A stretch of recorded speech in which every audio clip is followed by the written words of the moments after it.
do you mean the D in PFD stands for the late? I am right on time.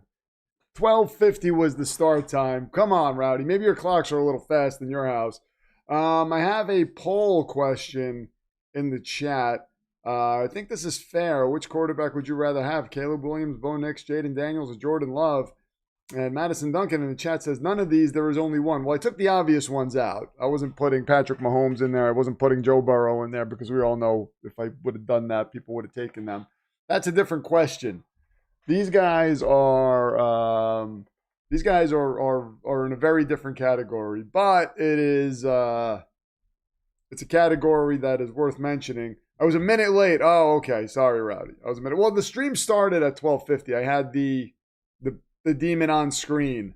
So Rowdy Eggplant is here. He is your television champion. Let's get his belt on screen. It's going to be the biggest belt you see on screen unless another champion comes in. There it is. A wizard arrives right when he means to. That is right, Madison Duncan. You tell him. What crazy football did we see yesterday? It was remarkable. My Lord. I'll tell you what, the Chicago Bears are good for the NFL. This whole Chicago Bears, Green Bay Packers rivalry, Ben Johnson after the game saying, F those guys, I effing hate those guys. Is there not a better thing for football right now? That's going to make he is so brilliant. He is so brilliant to make this rivalry live the way it's beginning to live. This is just the beginning of that. We've got a lot of good football between those two teams up ahead. And I really hope LaFleur stays with Green Bay because of that, because that's going to take something away from it if he leaves. PFD has to make today about Caleb. Crazy how he loves Caleb more than I like Bo. I mean, I think it's a remarkable turnaround that he's had. He's really grown. You can't take anything away from his last-minute heroics. That was one of the best passes in NFL history at the end of the game. The season could have ended, and he went into that Jordan pose and just flipped the ball downfield. I mean, you know, I know you hate it. I know you hate to say it, Loco, especially you. But, man, that was insane. Would we get this version of Caleb Williams without Ben Johnson? Probably not. Probably not. But sometimes the coach just comes along and he can mesh with your quarterback. And, man, is it special. And that's what we're seeing. I'm so jealous of Chicago Bears fans right now. But listen, I want Jets fans to know this is on the way for us. This is right around the corner. Fret not. We are going to have our moment soon. Here comes Mr. Sunshine versus here comes Mr. Seinfeld, says SG. Yes. He is dating or married to Seinfeld's daughter, right? That's who Josh Allen's married to. Look at him. He's on my screen. God, I can't wait until he goes home. Man, PFA is going to be a great day listening to PFD watching these games. We're here. We got 12 hours of football up ahead. At least 12 hours. There's Trevor Lawrence. The Miami Dolphins are about to take the field, ladies and gentlemen. Are we going to see their belt? I hope so. The Jets, LOL. Yeah, everybody's having fun with the Jets. Devontae Adams is throwing strays at the Jets. Everybody's having fun with the Jets. But we're going to be back. It's not going to be like this forever. Remember, people treated the Chicago Bears this way. People treated the Carolina Panthers this way. Every team, but the Jacksonville Jaguars not too long ago, we're right there. I mean, we're one of the last teams that are going to turn it around, but we're there. We're going to turn it around at some point. We got Chargers, Patriots. If the Bills go home today and the Patriots go home, that would be a very nice day. Texans, Steelers tomorrow. Kind of want the Steelers to win that game. Oh, we've got a prediction to get to. Hold on. We've got a prediction to get to. I'm going to bring out my cloak of invisibility so you can see the prediction. Let me get it up on screen first. Okay. All right, so you're going to see the prediction in a moment. Right there. Let me get Madison Duncan's comment off screen so you can see it clearly. And here it is. I've got the Jacksonville Jaguars winning 24-20. If you want a cloak of invisibility, this is the only one in existence, so I can't get you one. But it does come in handy. It comes in handy when you don't want to be bothered by anybody. You're just kind of like, and nobody sees you. So it's cool. You can just move around freely. All right, we got Tony Romo doing this game. Oh, I love it. I love it. No interceptions for a whole season. Am I going to have to start making fun of the Kansas City Chiefs for missing the playoffs? Is this what she's trying to get me to do? Because I will do it. I will totally do it. I want a Bills-Rams Super Bowl, seeing Trevor Lawrence advance to the conference championship game because That would be so funny. So, oh, okay. So you want a Bills-Rams Super Bowl, but seeing Trevor Lawrence advance to the championship game would be funny. I got the Jags winning 38-17. Ashley Sierra, hello, Demon versus Ashley's your number one contender. There is her name on top of the screen, along with the other contenders, but she's right at the top. There's James Cook. They call him Cook 3 Sticks or Jimmy 3 Sticks. That sounds better. And then career postseason, and his career postseason record is 0-4, is Josh Allen, and he has the look on his face. Trevor Lawrence just looks like a warrior ready for battle. He's basking in the sun. His hair is glowing, and Josh Allen looks like he wants to go home already. And he's going to go home soon enough, I think. So we got that. Elmo Jets fan, don't fret. Don't fret. The Jets are going to be here soon. But the Chicago Bears, my God. My God. I don't know how far they go. But, man, they are an exciting team to watch. Caleb makes them exciting. Ben Johnson makes them exciting. Ben Johnson's handshake with Matt LaFleur at the end of the game was a thing of beauty. He just runs by. He doesn't even want to get close to him. He sticks his hand out. He's like, yeah, okay. And he just kept running. Rome Odunze knocked him on the ground. He almost did a little flip on the ground. He just stayed there for a second, basked in the moment. That's the great thing about playoff football. They're celebrating like they won the Super Bowl, but you got another game coming up next week. So that celebration is short-lived because tomorrow you may die in the playoffs. So I can't wait for these games, though. These games are going to be remarkable. We kicked off the playoffs yesterday with the Rams-Panthers. That was an amazing game. By the way, we have promoted Caleb Williams to Sir Caleb of Williams. So there were 2 promotions yesterday. And there's going to be some content marking those 2 promotions this week. But Squire Caleb of Williams is officially Sir Caleb of Williams. I was going to wait for Sean Cantrell to get here, but we'll tell him when he shows up. So we have Sir Bryce of Young and Sir Caleb of Williams. And those 2 guys were, you know, it's funny because the trade that Carolina made helped the Bears get Caleb Williams. So those guys are kind of connected in some way. But this is a great start to the playoffs. We have 2 promotions right off the bat. It's going to hurt. It's going to hurt if I have to promote Drake Young. Drake Young? No, that's not his name. Drake May. The Sir Drake of May. I feel like it's inevitable, though. We'll see what happens today. If he wins the MVP, he might just have to get the promotion anyway. But yeah, the New York Jets, 0 interceptions in the whole season. I have no defense for that. Other than they're basically an expansion team. So there's that. I don't know if that's Aaron Glenn's fault. Don't get me started on. I will spend this entire game talking about the New York Jets. I mean, I have every defense in the book for them, and they are all logical excuses. Every single one of them. But this game is about to begin. I had a nice breakfast, so we're ready to go. I got the energy. There's Matt West. Hello, everyone, and go Jags. You guys should all want the Jaguars to win, if for no other reason. We got to see the Dulgas belt at the end of the game. In the playoffs. The Dulgas belt making an appearance in the playoffs. If the Jaguars win the Super Bowl, by the way, that belt is going to be framed, and it's going to be in the NFL High Classroom for the entire year. So, yeah, we should all definitely want that to happen. Ready Eggplant says, what do you have for breakfast? Well, PFA made me a nice tofu scramble, and then I had some oats, some oatmeal sort of thing. You did? Yeah, no, she forgot that she made the scramble. You totally did make the scramble. Excuse me. Can we all laugh when the Bills once again get bounced, says Elmo Jeff. And I will be doing plenty of laughing. Oh, Christopher is over there. Love your video. We got to say go Jags. Well, Christopher on Facebook, if you saw my prediction, I will show you again. I have my cloak of invisibility there. There's the score prediction. So that'll make you happy. Are you a Jags fan, or are you just rooting for the Jags? Do you just hate the Bills? Because I hate the Bills. So that's why I'm rooting for the Jags. Otherwise, I probably wouldn't be rooting for the Jags because we missed out on Trevor Lawrence, and I feel like we're going to be seeing Fernando Mendoza do something similar to what Trevor Lawrence is doing. At some point, the Jets are going to land the quarterback, though. I think they're going to land the quarterback next year. There is a plan, okay? We do not alter the plan, as Hans Gruber said, Matt West. So remember that. when you start coming at me with your negativity today, which I know you're going to do at some point, but I'm here for it. Ashley comes in with a tenner, says, huzzah to Sir Bryce of Young and Sir Caleb of Williams. Well-deserved, good sirs. Also, Ben Johnson is lucky the Bears won with all those failed fourth down attempts. Yeah, and botched field goals on the Packers side.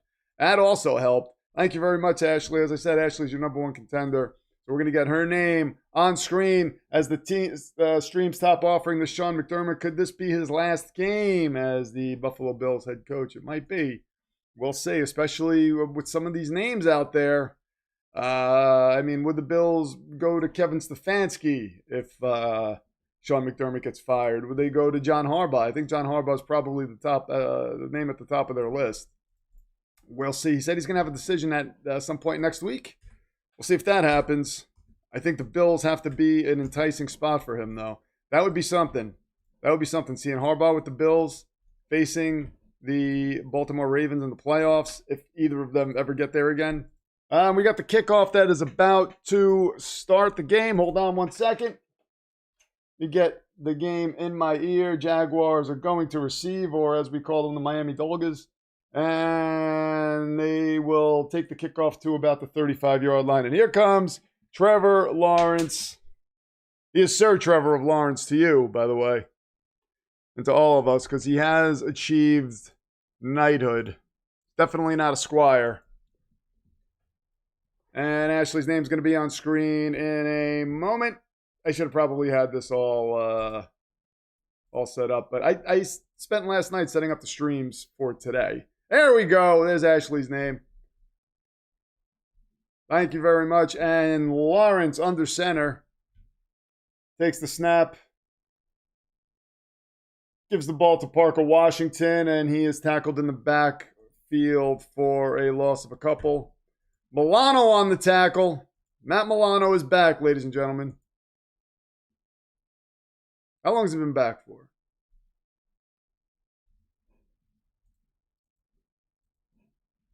All right, and there's Ashley's name at the top of the contenders list. Thank you so much. And we've got 2nd and 13. Trevor Lawrence working out of the shotgun. They have the ball at about their own 31-yard line. Travis Etienne is lined up next to him. The ball is snapped. Lawrence tosses this out to Etienne. Etienne's got some room to run, hits a little traffic, and gets taken down after about a gain of 6. All right, there we go. King Patrick, Lord of the Seven Kingdoms and Protector of the Realms of Men. Wow, that is quite a title, Madison. That is a lot of words for one man's title. That's insane. Emily Brandt's here. Hi, Rich. Saw the score. Not happy with the result as Green Bay lost to... Hold on one second. There is Trevor Lawrence. Gets the ball out. Oh, that is dropped. Out of the hands of Jacoby Myers. 4th and 8. And I have like some weird hair on my nose. Jacksonville is going to punt. They go 3 and out. It's first quarter, so let's get that on screen. But, I mean, we had a Grassi raid yesterday. Baal, get out here, man. Wake up. Baal likes to sleep in on the weekends. It's going to be Bill's ball, so there we go.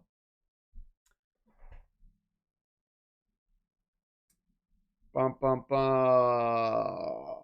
And this punt will be down at about the 6-yard line. So Buffalo's going to start deep in their own territory.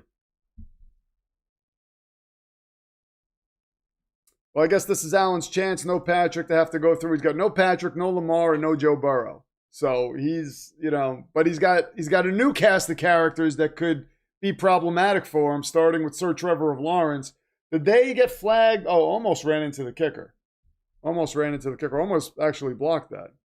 John Harbaugh to Buffalo, says Rowdy. I could see that happening. Laughing at the Bills is always allowed, says Matt West. And SG has a link to the Discord. There's Josh Allen under center. Starting from the 6-yard line, 1st and 10. Allen gives the ball to Cook, who runs into some traffic, gets about a gain of 2.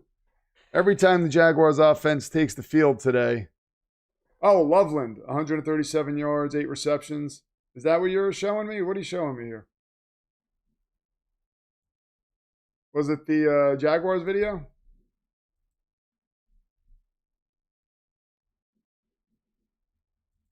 Oh, yeah.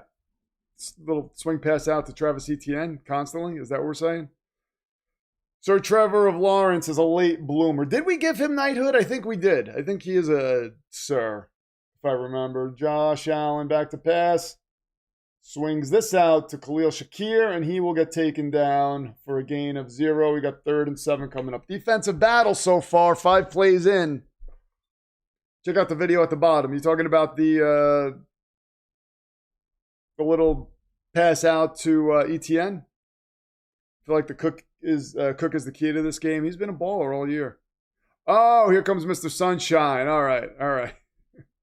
Sometimes when I open up Discord, it's just a big wall of words and images, and I can't make heads or tails of it sometimes. But here we go. 3rd and 7, Josh Allen back to pass from the 9-yard line, gets the ball off, and that is caught for a first down. And that is Shavers with a 14-yard reception. First down for Buffalo. All right, so we don't have back-to-back 3 outs. Very nice. Christopher, thank you for saying you like my videos. I appreciate it. Many more to come.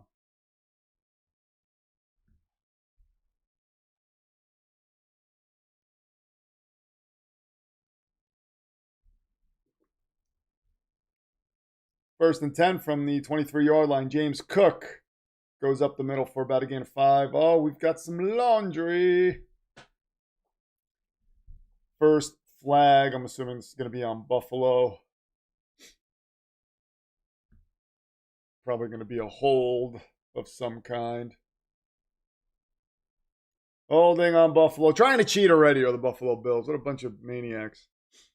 What a bunch of maniacs. I'd like to see Trevor get I'd like to see Trevor advance. Oh, and then you deleted the comment as I was reading it.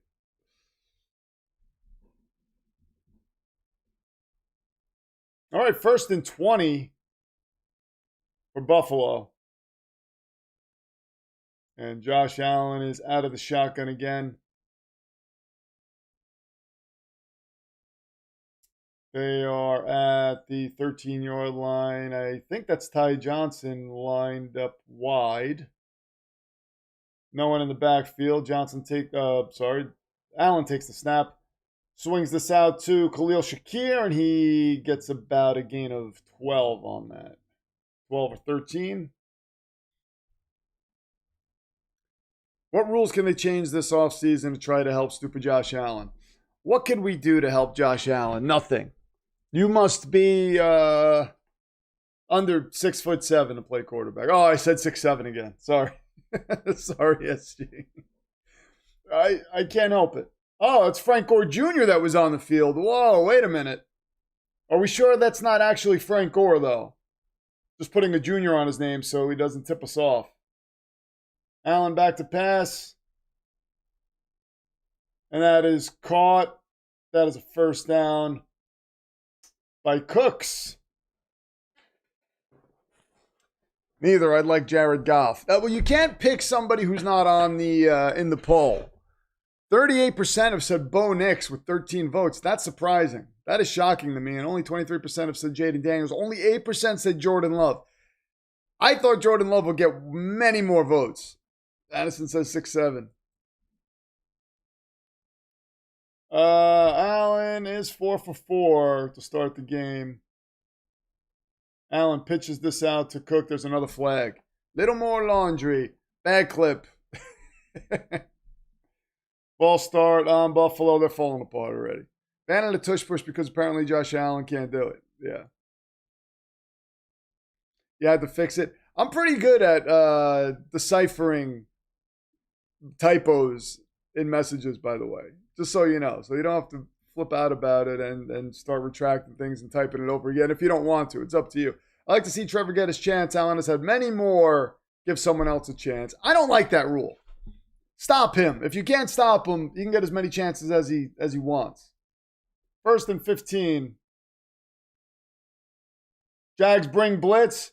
Allen gets away from it and picks up a few on the ground. We got third down coming up. But yeah, I would like to see Trevor advance for that reason. But not really because Josh Allen. My reason is I hate Josh Allen and I hate the Buffalo Bills. That's it. I don't care how many chances a team gets. Unless it's, a team that just keeps winning the Super Bowl. Then it's like, all right, let's get these guys out of here. Brandon Smith's here. Good afternoon, PFT. Go Bills. What's going on, Brandon? He couldn't stop Patrick. No, nobody could stop Patrick for a while. 2nd and 8. Looks like those days are over. Madison, right? All right, Josh Allen swings this out to Khalil Shakir. That was for the Jets remark before, by the way. So just know, I've always got one in the chamber ready to go. And we've got 3rd and 6 coming up.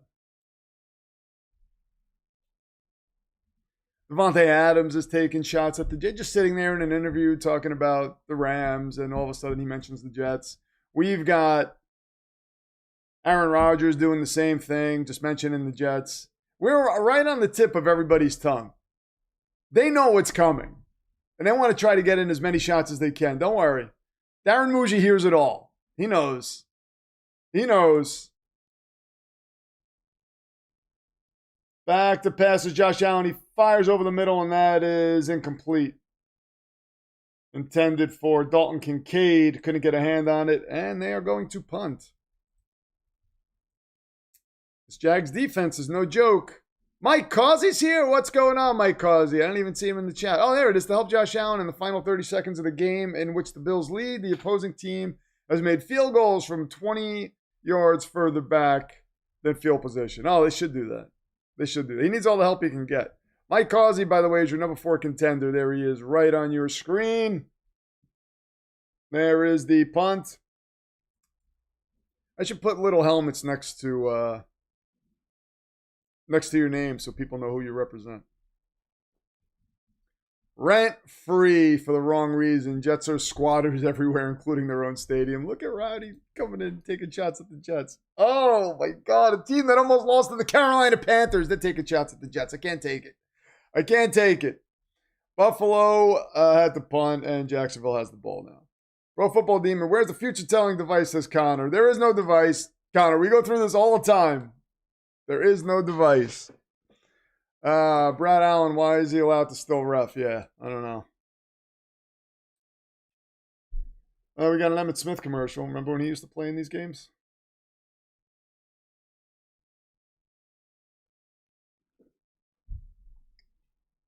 And now, not only do I have to see Josh Allen on screen, I have to see him in commercials. In the stupid Pepsi commercial. Oh, this is the one where he's going to throw the soda can at the kid and hurt him. Yeah, why would you throw that? At least he made the playoffs consistently since 2010 in a ring. Oh, he puts a diamond ring in there too. I mean, could you pick lower hanging fruit than picking on the Jets? I mean, seriously. You have to bend down to grab that fruit.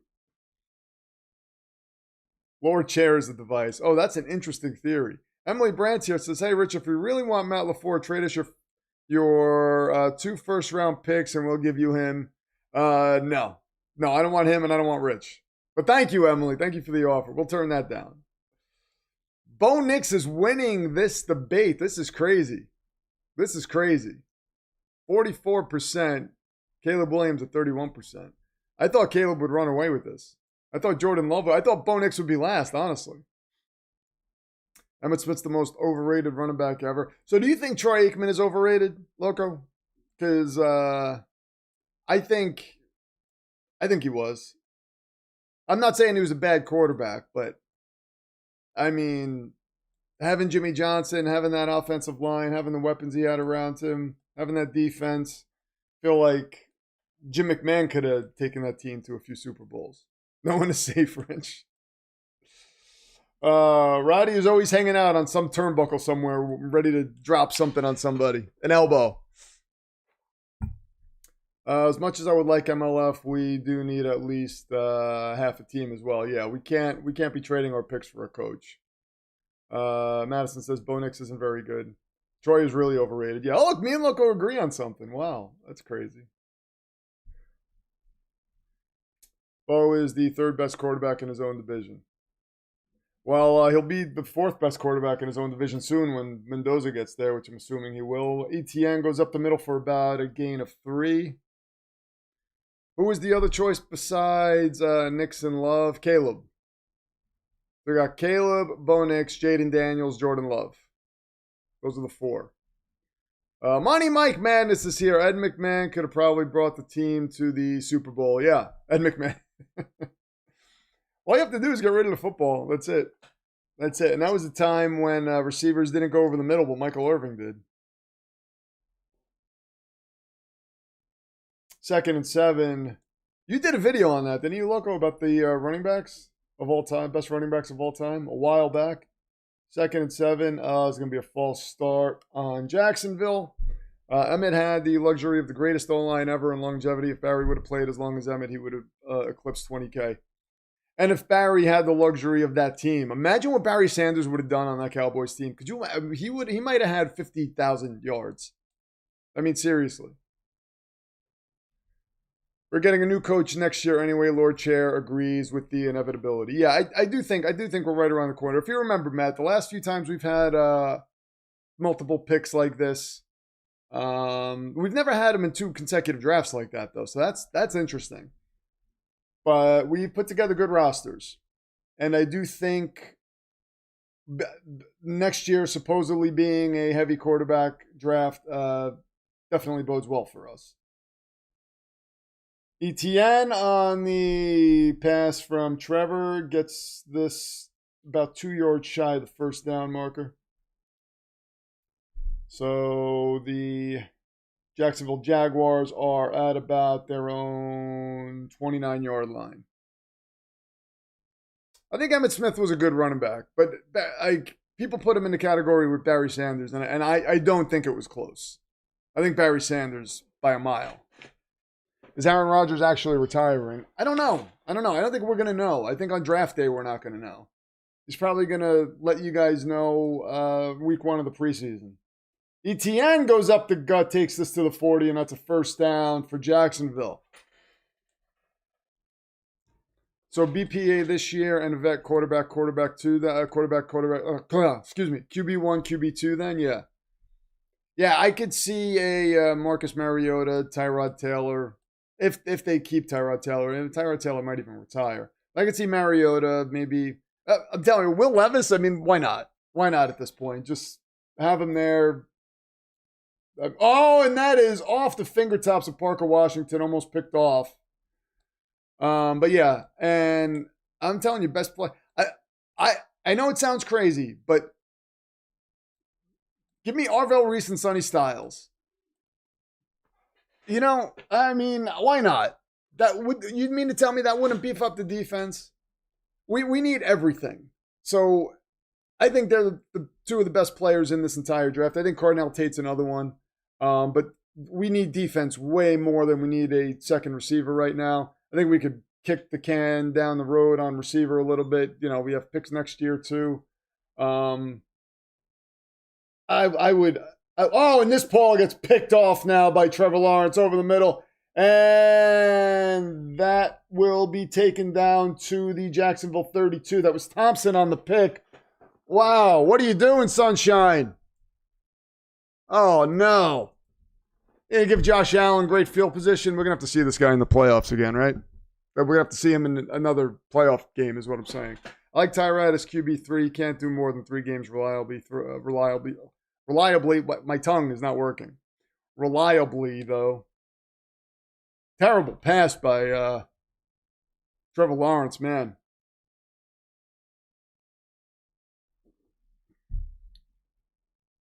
Who's the best cornerback in this draft? Because the Jets need that. Well, I will say we definitely need guys who can get to the passer more than we need cornerback.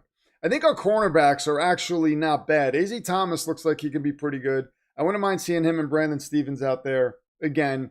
But if we get pass rushers, see what the secondary can do in that situation. Because as good as your cornerbacks are, if you can't get to the passer and the quarterback has all day to throw the ball, it's going to be tough. It's going to be tough. Yeah, he just snatched that out of the air. 2nd and 7 for Buffalo on a 3-yard gain by James Cook. For Matt LaFleur, there was 28-3, and now there's 21-3. The man knows second half football. PFD's voice already showing strain from this insane weekend. Is it? A little bit. A little bit. It doesn't feel like it is too much. Maybe it is a little bit. 2nd and 7. Josh Allen back to pass. He's got some time. Swings this out to James Cook.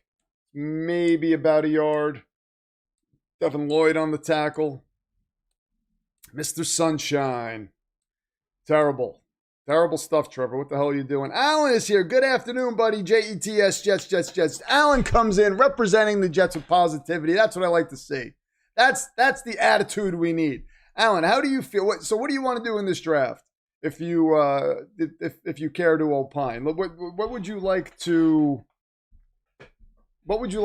address in this draft? Do you have anything? Let's say the Dante Moore's not coming out. Let's say we're not going quarterback. We're just going best player available. I'm saying Arvell Reese and Sonny Styles. That's what I want to see. It might sound insane, but I think that immediately changes the defense. 4th and 4, Josh Allen's helmet is off. And here comes... Is this Matt Prater? Is he... I know he was injured. So Josh Allen was trying to run up the middle on a designed run and just got stuffed. He got smothered by the Jacksonville defense. So does that make him an enchilada? I don't know. Here comes Matt Prater. 14 of 16 on field goals. 55 is his longest of the year. This is a 45-yard attempt. Very nice conditions. And there's going to be movement on the Buffalo offensive line. So they're going to push this back. Or maybe not. There's a flag. What happened? Delay a game on Buffalo. Wow. Melissa Klein's here. What's going on? Melissa Klein's your number 2 contender. There she is right on screen.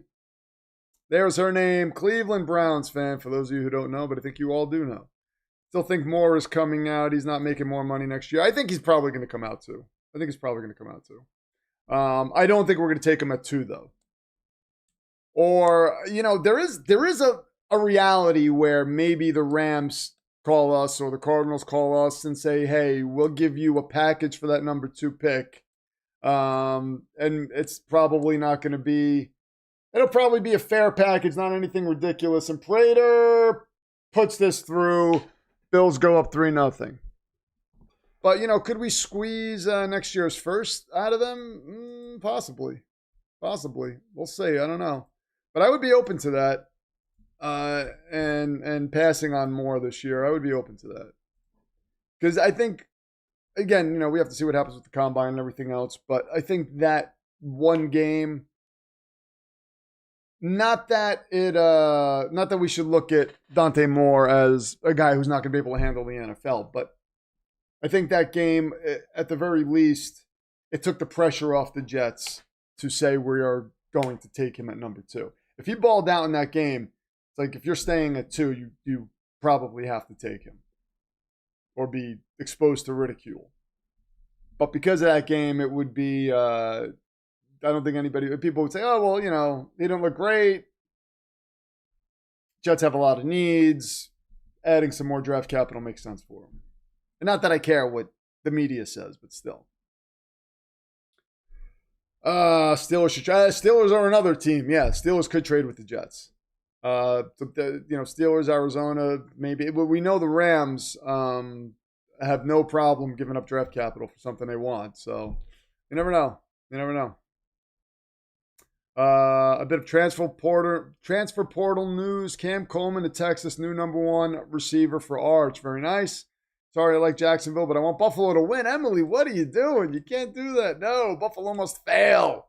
For the Jets in the draft at this time, because things can change, I like Arvell Reese or David Bailey for the Jets at 2. Yeah, those are the 2 names I keep hearing.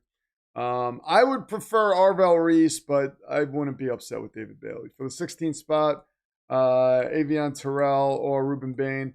Ruben Bain didn't have a great game. I'm kind of off Ruben Bain a bit. If Sonny Styles is there at 16, I want Sonny Styles. If Malachi Moore is there at 16, I want Malachi Moore. Those are the two names I'm looking at 16.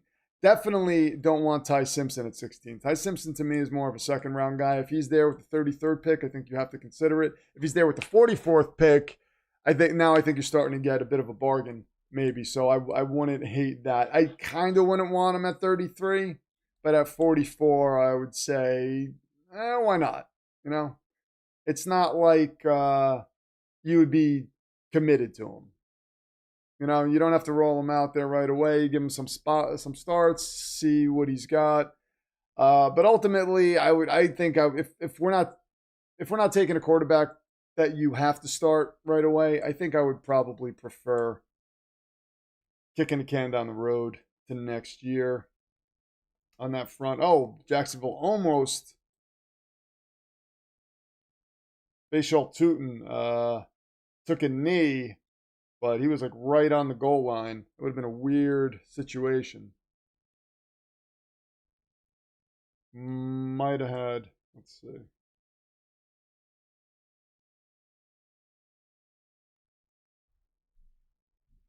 All right, Josh Allen's talking to Mitch Trubisky on the sideline out of the blue tent. Also, don't discount Caleb Downs at 16. I don't think he's lasting to 16, so that's the only reason why I'm not saying Caleb Downs at 16. Safety gets devalued during the draft process, and if he's there at 16, he should pounce. I don't think Caleb Downs is getting past the Cowboys if he's there. I think Jerry would jump all over him.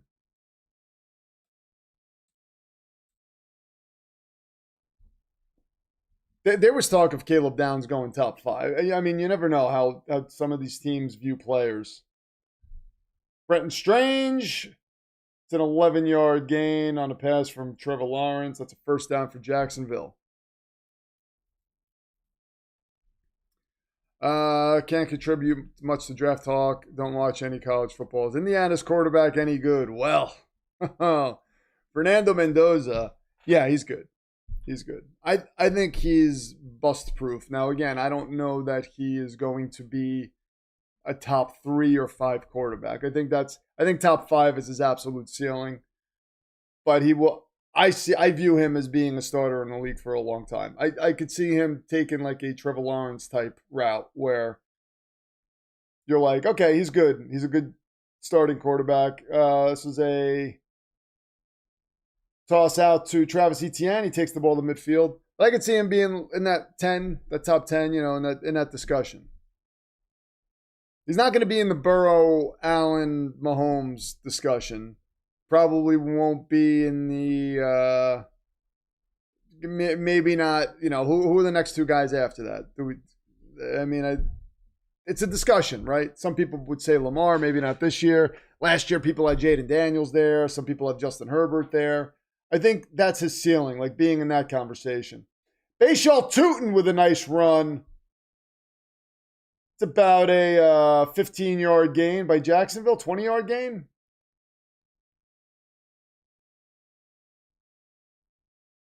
Little toss out to Tootin. That's a 20-yard pickup. Take it down to the Buffalo 30-yard line.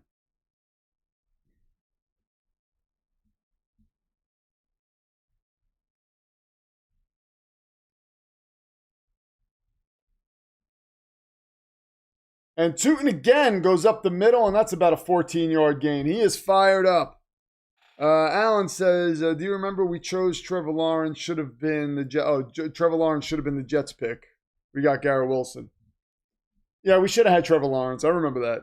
I was very, very, very upset that we didn't have the first overall pick. I had my heart set on Trevor Lawrence, got to be honest.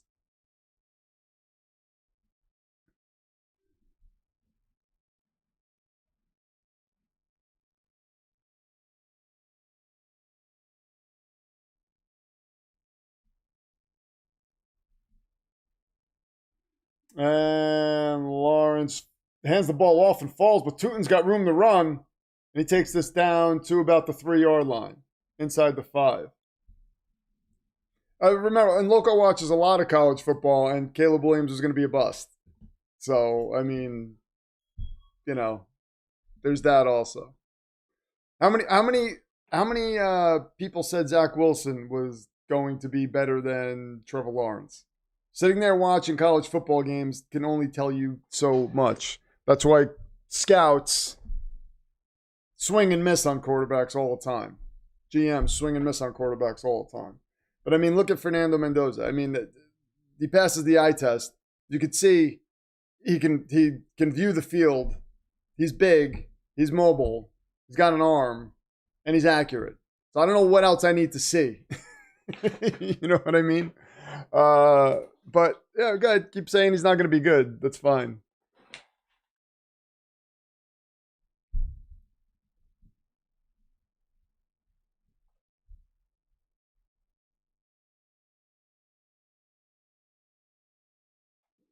I watch a lot and said Dante Moore wasn't that good. You spent 3/4 mocking me. You spent 3/4 mocking me? What are you talking about? I'd said I hadn't sat through a Dante Moore game. I told you openly that was the first Dante Moore game I was sitting through to watch. By the end of that game, I wanted him off my TV. Good thing Gase won those meaningless Rams and Browns games. They lost to the Raiders too, right? Didn't the Raiders beat us? Did we finish that season with 3 wins, or was that a 2-win season? I think it was a 3-win season. Big Wink is here, says, well, it's game day. Let's go, Patriots. Congratulations on your Chicago Bears win. That was a thing of beauty yesterday. Zach didn't play real competition at BYU every week. No, but, they look at other things. I guess it's hard in college sometimes, man. They were looking at his arm strength. They were looking at his mobility and saying, okay, if you can take that and harness that, he can be Patrick Mahomes-like. That was basically the general consensus with Zach Wilson. So,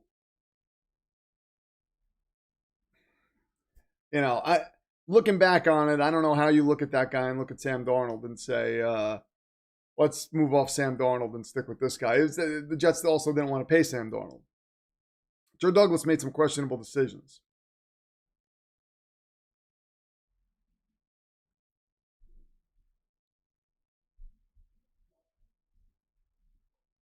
Are we streaming the Mendoza Bowl on the 19th? Yes, we are.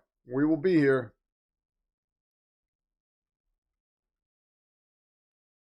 We will be here. First and goal from about the 3. And we are in the second quarter. The gift is Strange, and he gets tackled at the line of scrimmage. Second quarter. Let me fix that right now.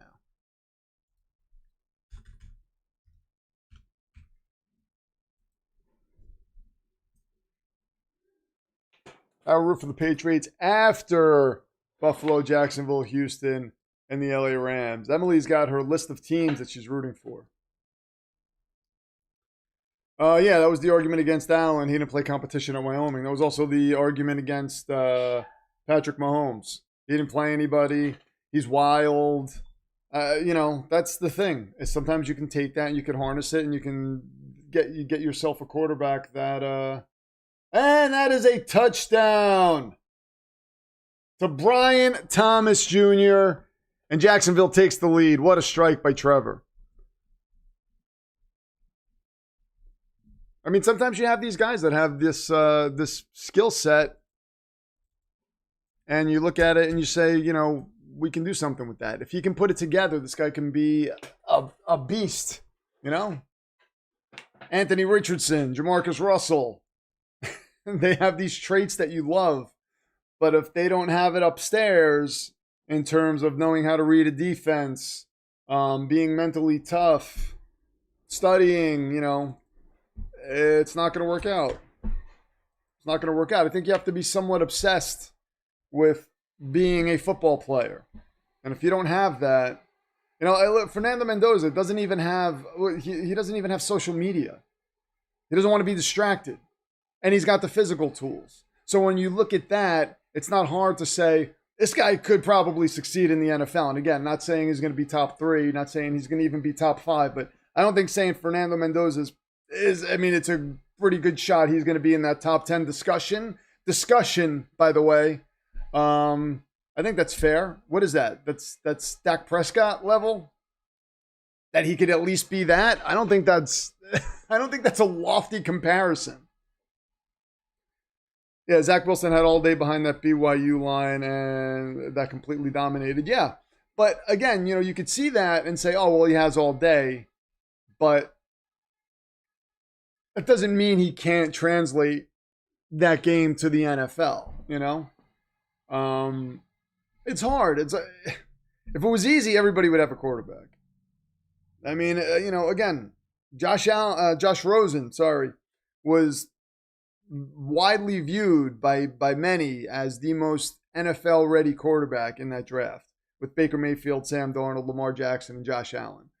People were saying Josh Rosen throws the prettiest football. Josh Rosen has played against the stiffest competition. Josh Rosen is buttoned up, the most NFL ready, and of all those guys, he's the one they moved off him right away. I mean, next year they drafted another quarterback.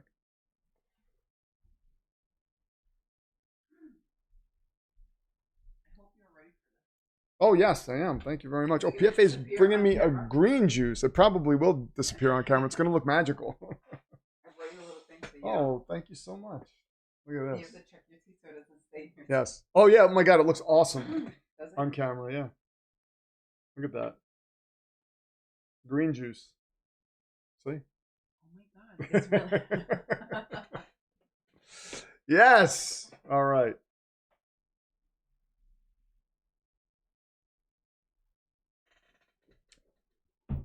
Oh, yeah. Zach has 0 football IQ from what I've seen. To say that Mendoza's already there is insane. Why? Why is that insane? I'm not saying he's going to be there year one. I'm saying that's what he's going to be. To think that's what he's going to be. I'm not saying next year he's going to be top 10. I'm saying that's what Mendoza is going to be based on what we've seen. Fumble on the kickoff. And Buffalo saying they got it, and Jacksonville saying they've got it. So let's see. Looks like they might signal Jacksonville. Hold on. I see this. Jacksonville has the football. Let's see what the refs say. The football is recovered by Jacksonville on the kickoff. Wow, Buster Brown. What a name. Love it.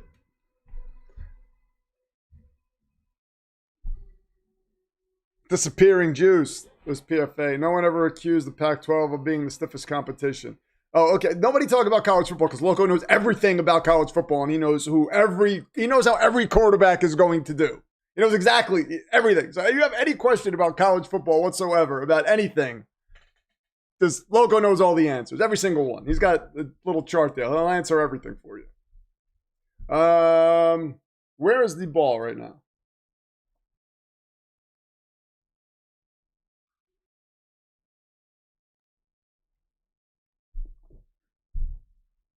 First and 10. That was Ray Davis. I love Ray Davis.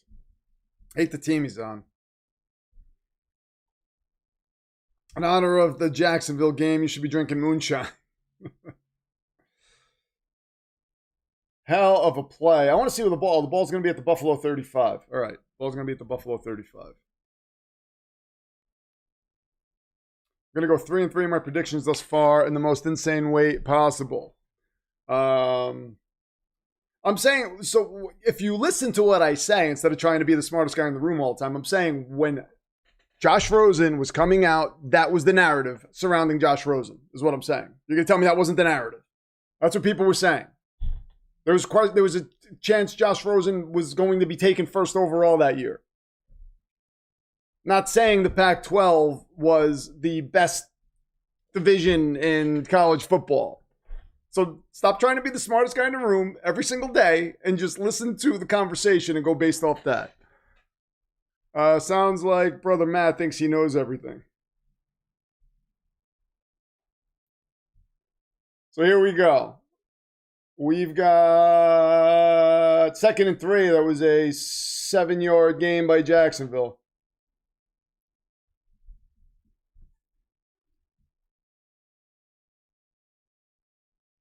Ball is at the 29-yard line. Trevor Lawrence is calling an audible. He is out of the shotgun, back to pass. Gets rid of the football. What a catch by Jacoby Myers. It's about a pickup of 12, first down Jacksonville. Wow. Wow. None of us is as stupid as all of us. First and 10. Ball is batted away. I didn't say he faced the stiffest competition. I said the narrative surrounding it was he faced the stiffest competition. That's what I said. I tell you all the time, I don't sit here and watch college football. I watch the draft stuff. I listen to what is said about players coming out and whatnot. That was what was being said about Josh Rosen. He's the most NFL ready. He's faced the stiffest competition. That was the narrative surrounding him. Just like the narrative surrounding Sam Darnold when he was coming out was in practice every day, he faces an NFL defense, NFL level defense. He's the most, there's a sack. Loss of 3. Not Sam Darnold, Mark Sanchez when he was coming out. Oh, this guy faces an NFL level defense every single week. He's the most NFL ready quarterback in the draft. Was when Mark Sanchez was coming out. I mean, these narratives are always messed up.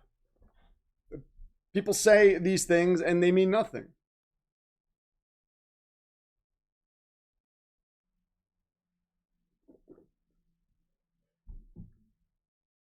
Exactly. Matt Leinart was supposed to be that guy too. They say this stuff all the time and it means nothing. 3rd and 12. And Trevor Lawrence is going to run. He's going to take this about 2 yards. He's about 2 yards shy of the first down marker. We got 4th down, 4th and 2. Liam Cohen looks like he's going for it. They're going to Dan Campbell the hell out of this. I did watch all the Zach games, though, and they were bad. Yeah, Zach Wilson's games were terrible. They were terrible. Again, when you have Mike LaFleur and, Mike White comes in and starts putting up 400-yard games, running that offense like it's nothing. I mean, remember, Mike White, there was discussion that Mike White was going to get paid because of how he was doing in that offense. And if he wouldn't have gotten hurt, he would have gotten paid. And then he goes somewhere else and doesn't do anything. I mean, that is why. And that's another thing. How do you not look at Mike LaFleur and say, why don't we bring that guy in as our head coach? If he can get that done with these guys and then they go somewhere else and they are nothing, doesn't that tell you that maybe he might be a good coach? Maybe he might be a good guy to have on your staff and not just as an OC who's going to get plucked, but maybe just plug him in as your head coach and see what happens? Joey B was pro ready, yeah. But and that's another thing, is Joe Burrow, people were like, oh, this is a weak quarterback draft. Joe Burrow is kind of like Tony Romo. I mean, these takes are ridiculous sometimes. Nobody knows we know a little bit. We know a little bit, but nobody can tell you exactly what a guy is going to be. Trevor Lawrence was supposed to be Peyton Manning. I mean, he's good. He's not Peyton Manning. That's Hall of Fame quarterback Mike Effin White. Josh Allen was a project. Lamar Jackson was a project. Lawrence, does he get the first down? This is going to be close. Where's the spot going to be? Oh, it's right there. Are they giving him the first down? That looks like a first down to me. Officials timeout. Oh, I think he's short. Oh, I think he's short. I think he's short.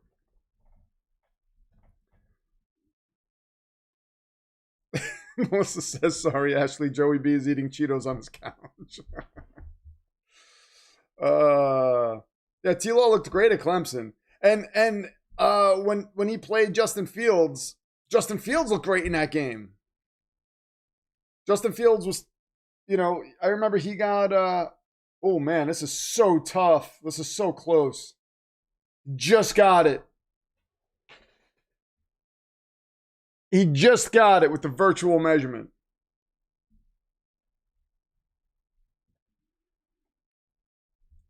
Oh, here we go. David says, this is the comment of the stream so far. When are we going to recognize that Mahomes was never standing in Allen's way, but Josh Allen is standing in the way of Josh Allen? Yeah, and it's a big guy standing in your way. So it's tough to get around that.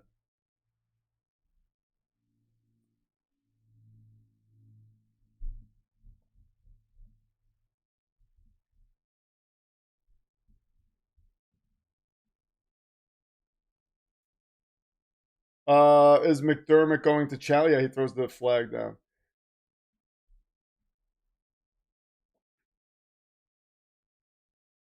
So they are challenging it. I don't think he got it. Buffalo's challenging the ruling on the field. I don't think he got it. Saw a video earlier saying Joey B was behind the scenes trying to keep everything the same. Yeah, so there was that something that came out that said it was him, Jamar Chase, and T. Higgins were saying, let's keep Zach Taylor here.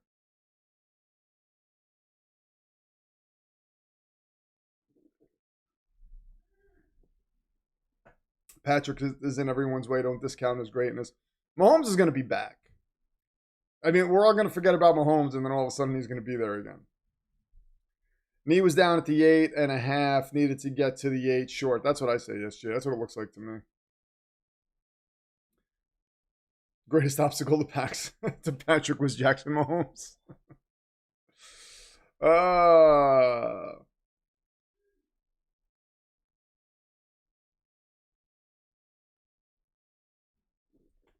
Super Dave says, it took a little while for Lawrence to find his groove, and he finally found the coach who took advantage of his skills and let him loose. And that's what could happen with Fernando Mendoza, I think. You know, he's not going to have an offensive line. Maybe they won't roll him out. It depends on who goes there as head coach, too. I mean, if they go the Robert Saleh route, man, I mean, that's going to be a rough situation. So I don't think, I think he'll eventually find his way at some point, but it might not be immediate depending on the situation. We don't know who his head coach is going to be. He doesn't really have, he has Brock Bowers and Ashton Genty, but apart from that, he doesn't have like a true number one receiver. Again, no offensive line. They might trade Mason Crosby in the offseason. Maybe they'll get something decent for him and be able to obtain a receiver in the draft or something like that. But man, oh my God, we have a Dave Meltzer. Oh my God, a Dave Meltzer reference in the chat. That is gold. Eric Bischoff hates that man. Absolutely hates that man. I think you're underestimating the effect the knee injury will have on Mahomes' game. He was already struggling. His age not letting him scramble just like 3 years earlier. So you think that knee injury is going to linger and hinder Mahomes going forward? His mobility he's never been that fast either. Like he's always just been like fast enough. But if that's true, yeah, the limited mobility could be a problem. Especially for his style of play.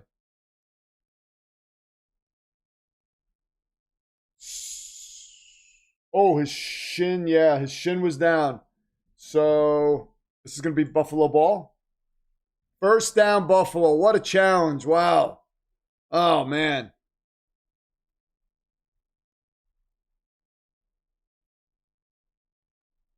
Crosby is going nowhere. I don't know. It depends on who comes in to take the reins of that team. It depends. You don't know what's going to be on their minds. They might say, let's just blow it up.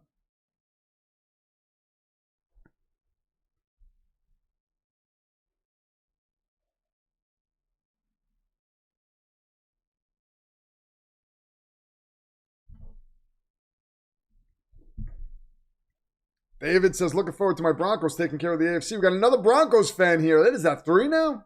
We got Loco Mike Causey. And now David. All Broncos fans. 2nd and 6. Shakir skirts a tackler. He's got a first down and some more. 10:33 left in the second half. Second quarter, sorry. I'm saying I saw the decline in athleticism absolutely create a Russell Wilson's game in real time, and I think the same could happen to Mahomes. So where I'll push back a little bit on that, Mike Causey, is was Russell Wilson really as good as we thought he was? Or was he the beneficiary of the Legion of Boom, good coaching, and a hell of a run game? You know? His decline came quickly, so I think that's a fair argument.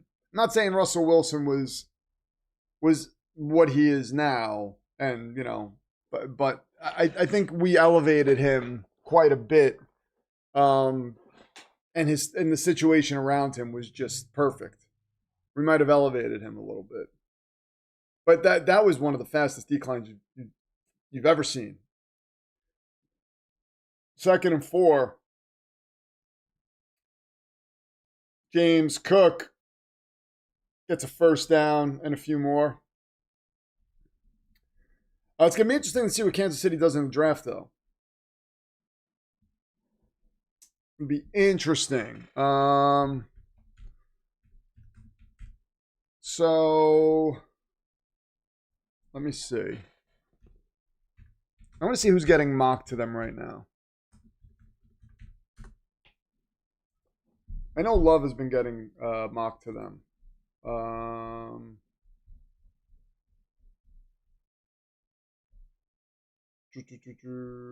Jeremiah Love was mocked to the Saints in this last one.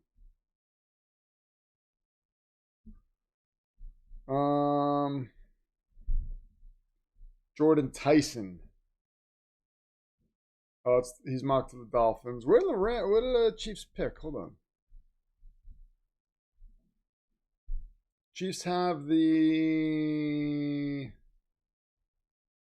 Let's see, 1, 2, 3, 4, 5, 6, 7. Oh, Caleb Downs. To the Chiefs? Wow.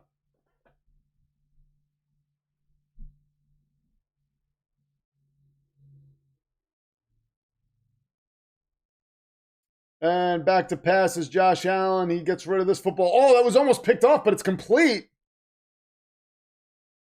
Over the head of a defender, there's a flag. That was Brandon Cooks on the reception. Thank you very much, Madison. Someone will want to, the PFD has a wonderful Patreon, well worth it. Thank you so much. I really appreciate it. Really appreciate it. Pass interference on the defense. Penalties decline. It's a first down. Buffalo, they're marching downfield. Sean Cantrell's here. Good morning, afternoon, Devens. Question: has Squire Caleb of Williams been knighted yet? The beginning of the stream, we did it. We did it. Sean Cantrell. I even said, if you go back and listen to it, I was going to wait for you to get here, but I couldn't contain my excitement. Welcome to knighthood, Sir Caleb of Williams. It's official. It's official, and I'm going to get your belt on screen right now. You're a Demon Lord champion. Here is James Cook. Gets tackled for about a loss of about 2. They are on the 46-yard line. He has been knighted. He absolutely deserves it. I'm a little, let's see. So Bo Nix and Caleb Williams are at 39 apiece on this. Which quarterback would you rather have, Paul? That's interesting. That's interesting. 2nd and 10. I'll tell you, if Carnell Tate falls to Kansas City and they take him, oh my God. Oh my God. Like, don't let that happen. Do not let that happen. I don't want Carnell Tate going to Buffalo. He's not going to last that long. But I don't think he'll last to Kansas City either. Mahomes inherited a Hall of Fame tight end and an all-pro receiving core. One of the best offensive coaches in history of the NFL. And Reed, are you really going to argue Wilson had a better situation? I'm not. I'm saying Wilson had a great situation. Well, Mahomes is a better quarterback than Wilson. This isn't even a discussion. He's a better quarterback than Wilson was at that time. It's not even a discussion. I know Mahomes was put in a perfect situation as well. But Mahomes also won a Super Bowl in a poorer situation where Tyreek Hill was taken away from him. He didn't have any receivers. They didn't really have a run game. So they didn't really have an offensive line. It wasn't as good as it, so even after that situation started to thin out a bit, Mahomes still played at a top level and won a Super Bowl. Russell Wilson was in a great situation. I think we elevated him, and then maybe we shouldn't have. I don't know that Russell Wilson would have done what Mahomes did with less. Big catch by Keon Coleman, takes this down to the 6 and gets pushed out of bounds. Russell Wilson's, this is a great comment by Big Wink. Russell Wilson's level of play is a direct reflection of the environment / mentality of the team he plays for. I think that's a fair statement. I think that's a fair statement. Picture of Sir Caleb of Williams. Yes, we can do that. We can do that.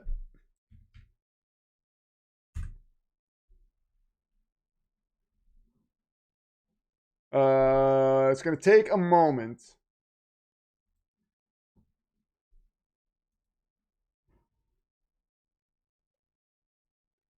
James Cook takes this down to about the 4. All right, hold on.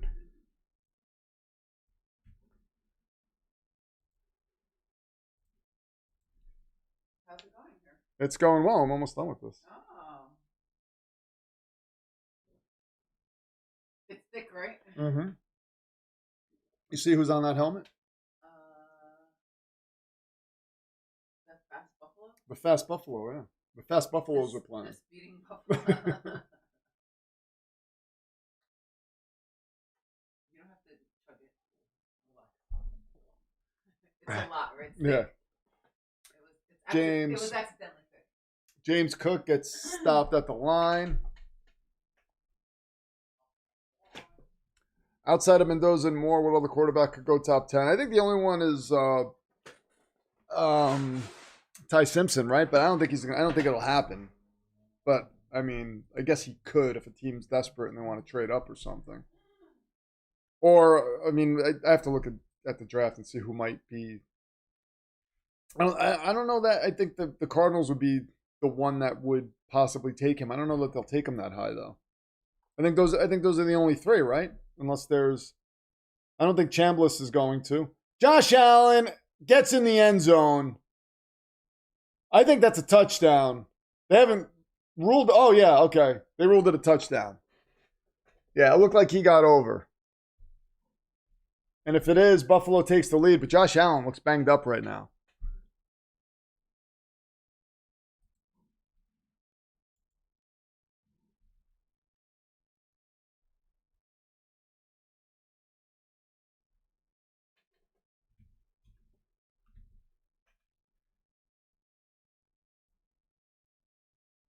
Josh Allen is hobbling to the sideline.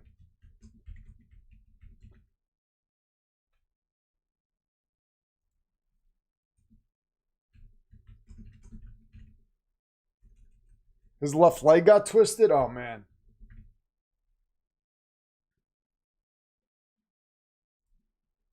All right.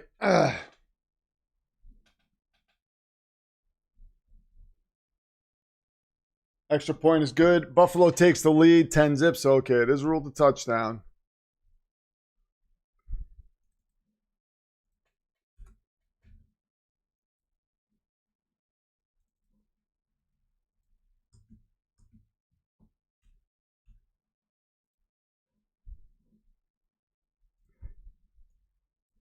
All right, there we go. Hopefully Chambliss gets his waiver approved. I think another year would do him well. Like I said, I can see him being a high-end backup. Yeah, and I don't know that it'll get approved. I don't love the fact that he wants to go back to school, though, because it makes me feel like he doesn't think he's ready. Obviously, he doesn't think he's ready if he wants to go back to school. So, like I said, if he's there like 4th round, we don't have a 3rd rounder. If he's there 4th round, take a swing on him, cool. But apart from that, I wouldn't be down with taking him. This image looks epic. Hold on a second. Hold on. You guys get the first shot of the Squires turn of the Knights Squire's turn night. When it happens. Anybody here gets to see it, so I'm going to get it on screen. Hold on a moment. Let me find the right spot. Here we go. So we had previously... We previously had Squire Caleb of Williams. Well, you will see right here. That was Squire Caleb of Williams having a good time learning knighthood. And that has now become Sir Caleb of Williams. Look how serious he is. I mean, you don't want to mess with that guy. Sir Caleb of Williams, ladies and gentlemen. Congratulations to him. Your newest knight. Will Squire Drake of May achieve knighthood tonight? May have to see. I don't know. Don't know, but that is very nice. Last night was a turn of events, says Daniel. Yes, it was. Daniel's a Chargers fan, by the way. Dwight Arnold's here, says, I was just on the Dan Mitchell page doing the same thing you are. He's just awful, so I'm glad I found you. I don't know who Dan Mitchell is, but I'm glad you're here, Dwight. Thank you very much. Good to see you. Good to see you. Who's your favorite football team? Let me know. And how did you like the Sir Caleb of Williams image? I mean, that looks insane. Nice portrait, says Matt West. He needs a cheese grater. Oh my God, yes. I should do that. Wait a minute. He deserves every bit of that knighthood. Yeah, he does. Left out his painted. Well, he has gloves on. But let's see. Can you have him holding a cheese grater?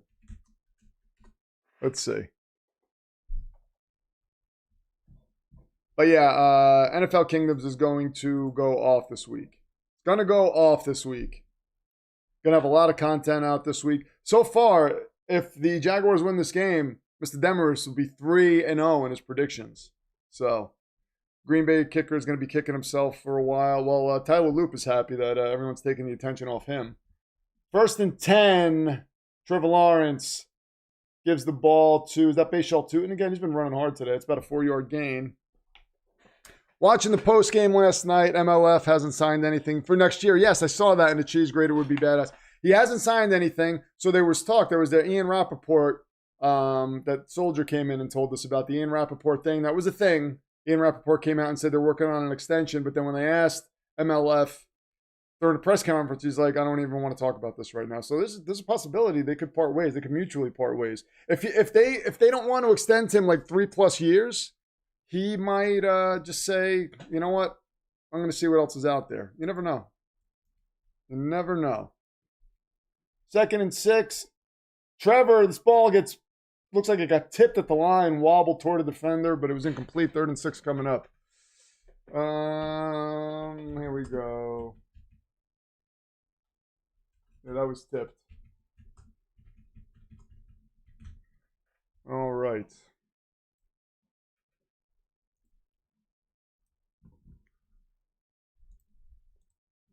All right, keep an eye on the screen. There we go. Oh, Sir Caleb's got the cheese grater in his hand. Wow. No way. Are you serious? Are you serious? I'm going to put him over here so we can still see. I don't think Sean's going to mind Sir Caleb of Williams being covering his belt for a little while. I don't think he's going to mind that. 3rd and 6 coming up. I'm a very nervous 49er fan today, says Dwight Arnold. We're going to be streaming the 49ers game. So keep an eye out for that. It's going to be a different stream. So once this game's over, I'm going to take like a 10-minute break, come back, and I'm going to set up the 49ers stream. But we're going to be here for that. I'm not going to tell you who I have winning that game, though. But I will say I think you'll be pleasantly surprised. I'm always right, by the way. I don't think I've ever been wrong. Is McManus the Dak Prescott of kickers? They were going to do an extension. Yes, they were. Sean Cantrell likes the cheese grater. There we go. So that's going to be the official Sir Caleb of Williams knighthood photo. Back to pass is Trevor Lawrence. I don't know who he was throwing to there. 4th and 6 coming up. Trevor, my God, what are you doing? I will be streaming the Chargers game too, yes. I'm doing all the games today. I'm doing a game tomorrow. Doing all the games next week. The Natty. Every single game. It's promising that you feel good about my Niners. Is Trent going to play? I know they were on the fence about that. Let me look and see. The reason I'll tell you exactly why I feel good about the Niners. I think they're better coached and they have a better quarterback.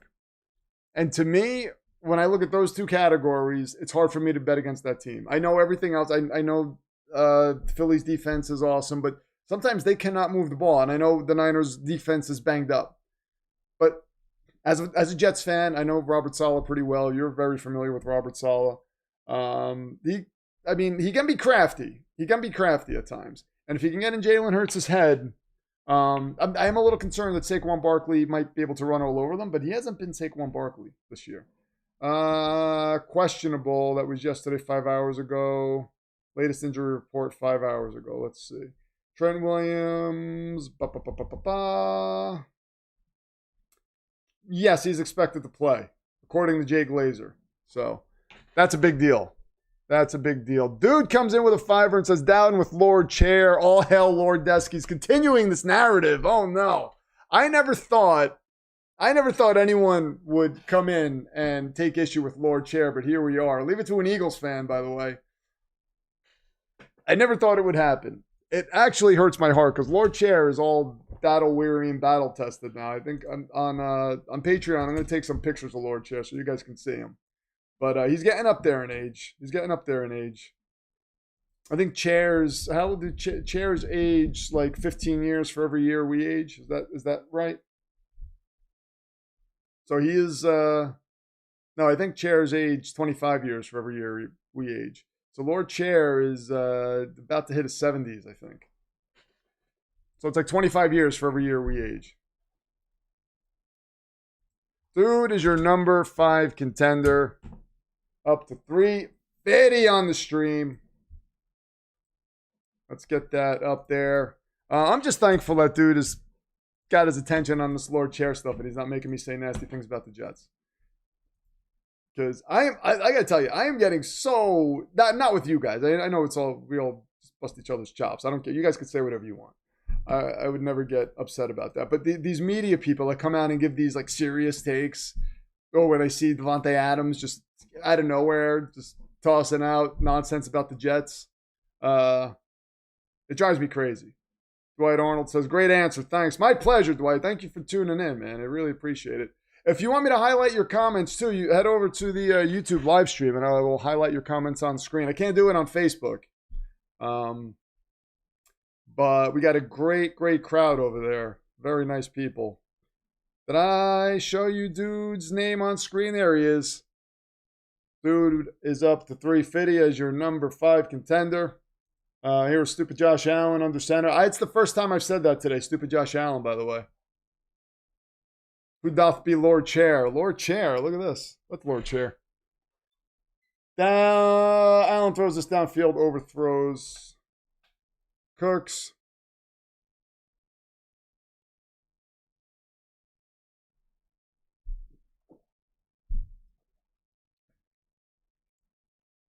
Get a good used Herman Miller instead.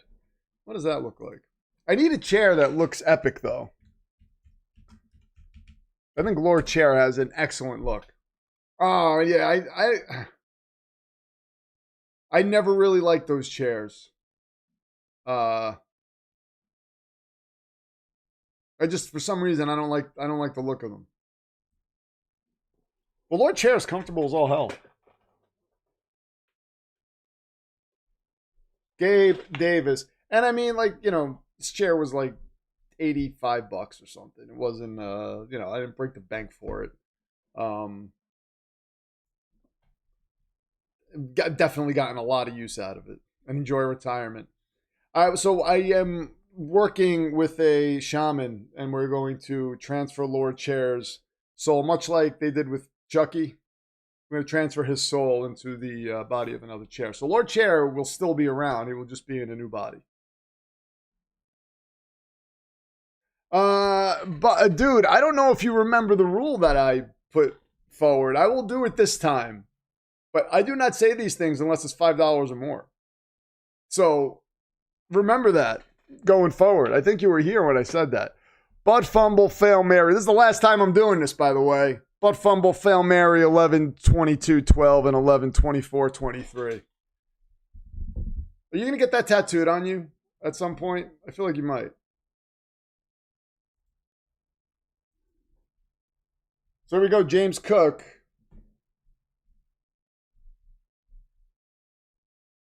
First down, Buffalo. They are at the 37-yard line. Josh Allen rolls out to his right, eyes downfield. He throws the football, dumps it off to Dalton Kincaid, and he's got about a gain of 5.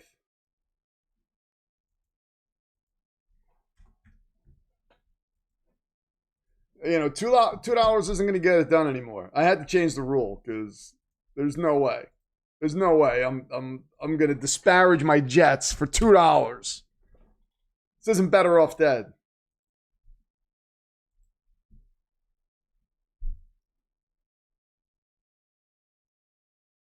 Oh, I love this chair. Lord Chair is like a person. First down, James Cook up the middle.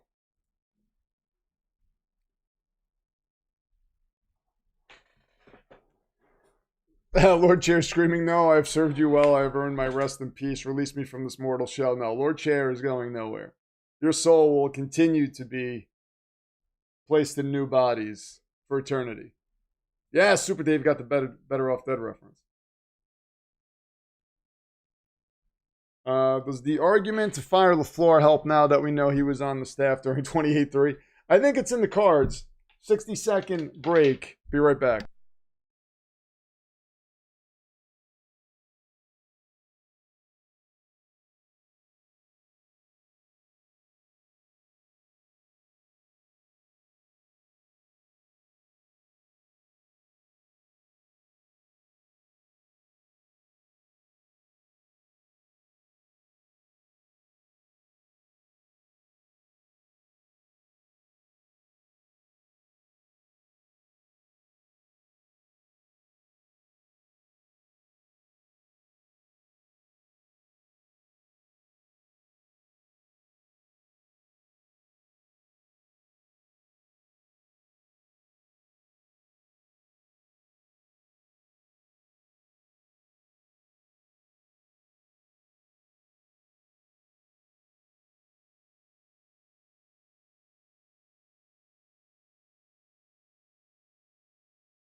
But this version of Lord Chair should be around for a while. I mean, he's still got a lot of time. We still got a lot of time left with him, but he is getting up there.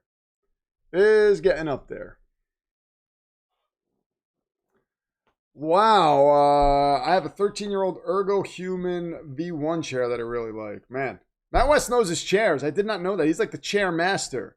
He's not only the keeper of the belts, but he's the chair master. It's kind of like the Beastmaster, but different. She's got a full Black Lord chair. It makes the red pop and gives Sith Lord Dark Magic look. That might be the way to go. Let me see. Do they have an all black one? Let me see. They had one with a little bit of a purple flare to it that I liked. But I really liked the white. But yeah, they do have an all black. The all black is very nice. The all black is very nice. There's one there's an all white one too, actually. Yeah, the all black one is pretty cool. That might be the way to go, but there is a black and red one too, by the way. They want $139 for that one though. The white one's only $97. I guess just the color. First and 10. Josh Allen is out of the shotgun. He gives the ball to James Cook. 1:57 left in the second quarter. They are just outside of field goal range right now. Purple could work too, as it gives Emperor Palpatine vibe too if needed. Yeah, the purple one's pretty nice. So I'm gonna have to think about it. Maybe I'll do a Discord thing where I put a bunch of chairs up. That's a little down the road though. This Lord chair's not going anywhere for a little bit, I think. Wait a minute. Follow Dismas leads. Oh, a Jets chair. What? $339. Are they crazy? Are they crazy? $339 for a Jets chair. How about you win some games? Brandon Cooks. That was a nice pass by Josh Allen. Cooks catches this at about the 23-yard line. Oh, did he hold on to that? I think they're going to review that. He looked like he might not have had possession of it. It's going to be reviewed. And they don't even have the updated logo on this chair. It's the old logo. It's an Imperial, they're calling it. Oh, wonderful. Wonderful word usage.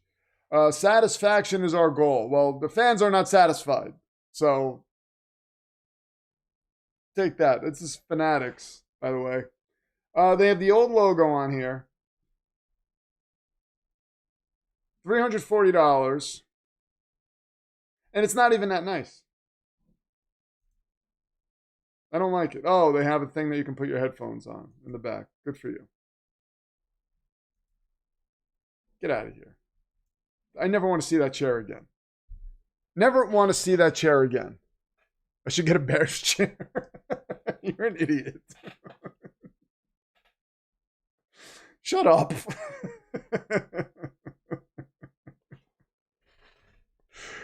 Oh, Loco's so maniacal. Ask PFA if she would help give a gift card to help replace Lord Chair as an anniversary birthday gift. She would just be like, just go buy it. You need a new chair? Go get it. Office chairs and gaming chairs can be crazy. Yeah, I've seen some crazy ones. This one I thought was priced well, and I saw the reviews, and I was like, okay. And then I got it, and I was like, this is a good chair. Like, this is a good chair. The headrest is comfortable. It's like the perfect height. I can adjust it. I can lean it all the way back. It's got a footrest if I want it. You know, PFD demands wins before a Jets chair. Yeah, I mean, you're not charging me $300 some odd for a Jets chair with the old logo. I mean, you're not even trying. You don't even update it. It's not even the new logo. You want me to pay 300? Like, how about we get to maybe 6+ wins, and then we can start discussing paying over $150 for a chair. We'll start there. We'll start small. We'll work forward. Right now, $35 for a Jets chair. That's as much as I'm going. Close the poll. Bo Nix. I think Loco's creating accounts to come vote on this poll. How is Bo Nix at 42%? You gotta watch him. He's sneaky sometimes. Oh, I remember Adrian Morrell. I loved Adrian Morrell.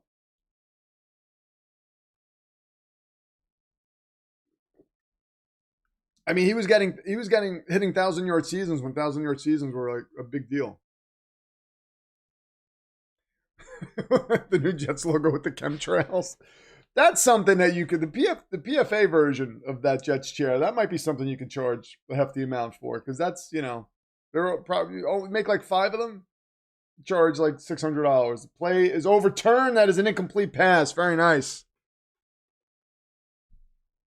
Big Wink, I thought you were a Bears fan. Where is all this? You're excited to watch the Patriots game today. You want to get me a Patriots chair. Get me a Patriots chair if you want to see me take a sledgehammer to it on stream.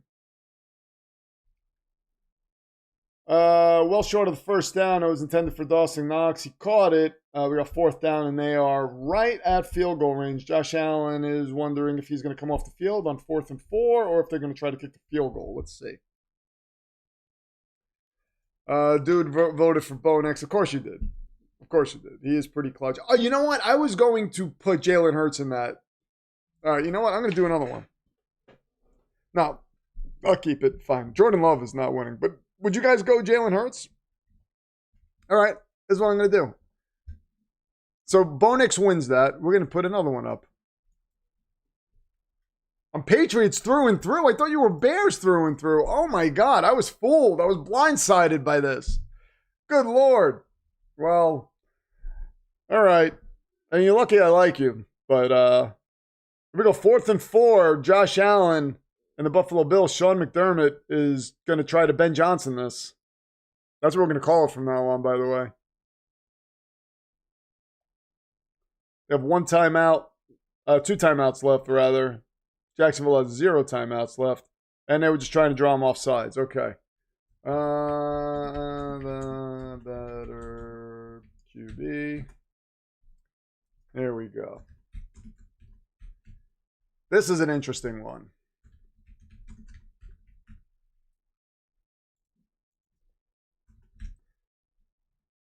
Let me add one more. Who else can I put on here? Who is a mid quarterback? Let me see.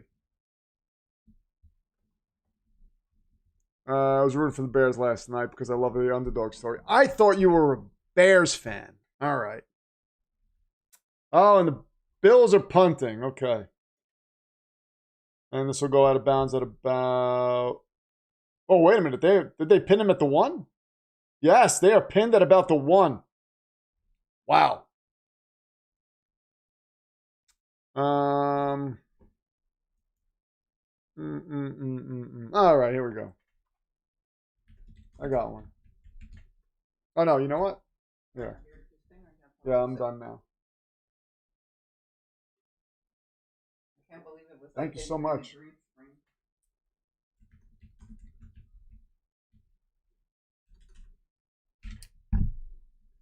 All right, starting this poll. New one.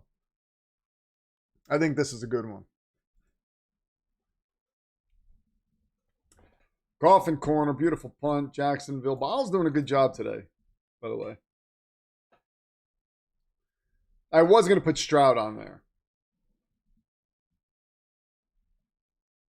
Ashley says Darnold. So Darnold's getting all the votes right. Darnold and Dak. Wow. Jalen Hurts is 4th so far.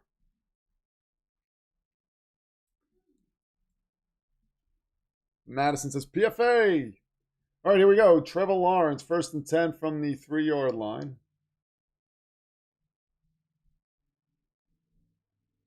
He's back to pass. Oh, he's got some pressure. He tries to get away from it.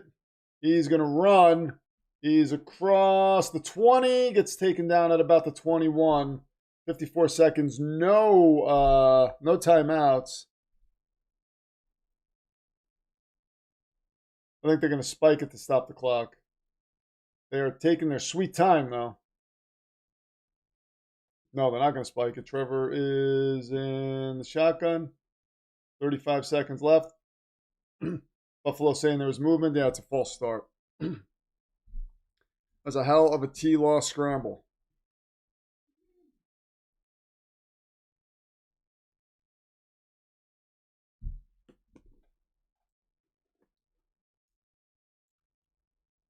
Second false start on Walker Little today.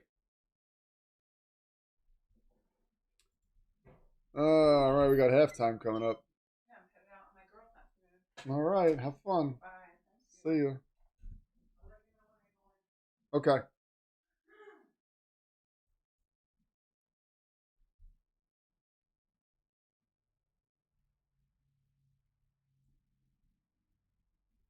First and 15.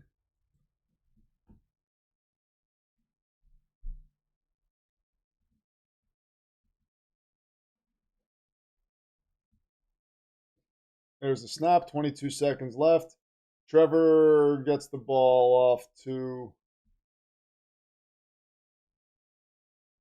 Allen and gets a few yards.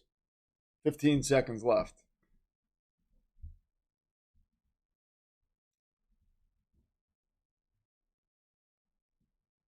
Ashley does not care for T-Law for absolutely no reason. She can't explain it. Yeah, I saw, I watched the video of Grassi watching the end of that game. He looked heartbroken. It's like a punch right to the chest. Trevor Lawrence throws downfield. What a catch!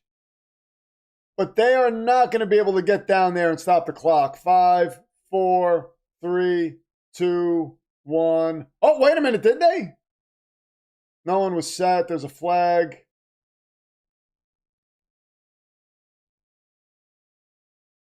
Wait, was the defense offside? Did they get the snap off? Jacksonville got down there fast. The refs are talking. Trevor's in their ear saying that Jacksonville was offside. So if that's the case, they will get moved up 5 yards and they'll have a field goal attempt. Interesting.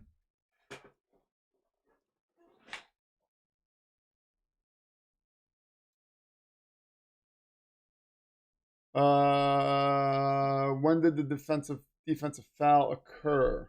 It was so close.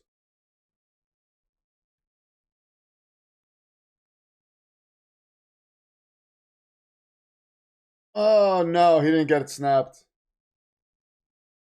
He didn't get it snapped in time. It looks like the clock ticked to 0 before he got the ball off when they slowed it down. Looks like it was a fraction late.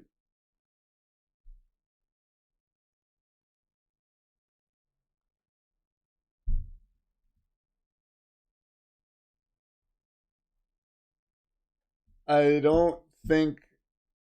think that's the half.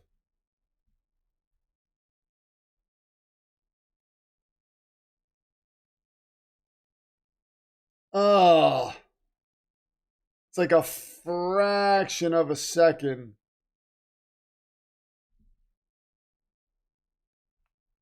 Oh my God, that was so close.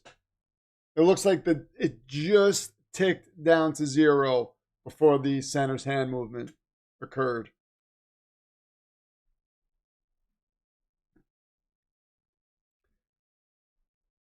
Yeah, the receiver should have just went down, but I think the defense was holding him up.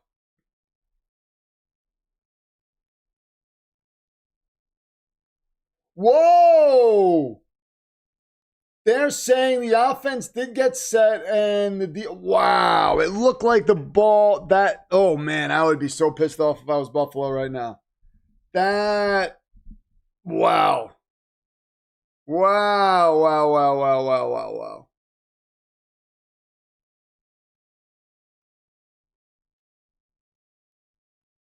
And Jacksonville's going to get an opportunity to kick a field goal here with Cam Little, who can kick them from 80 yards out. My Lord.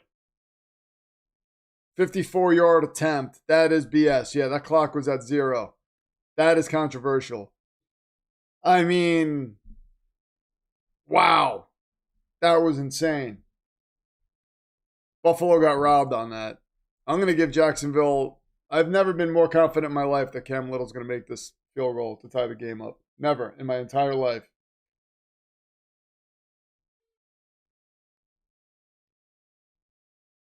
Why do I do these things?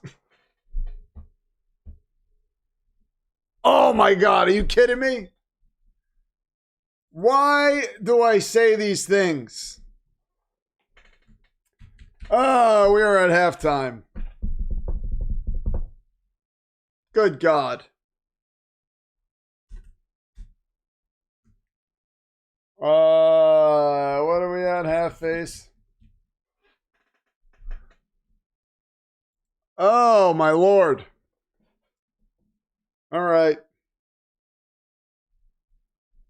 Here's the Red Queen controversies. Here's the referee controversy the Red Queen ordered since they're not in the playoffs. And the universe balances it out. Yeah. Because that was a BS call. That was a BS call. But hey, BS calls against the Bills, I don't mind those. I don't mind those. Mike Causey says, dude, stop doing that. I can't help myself, Mike Causey. It's something that happens. I'm being honest, at least. I'm being honest. He pulled a loop. Father Dismas is all for me trying to manipulate games.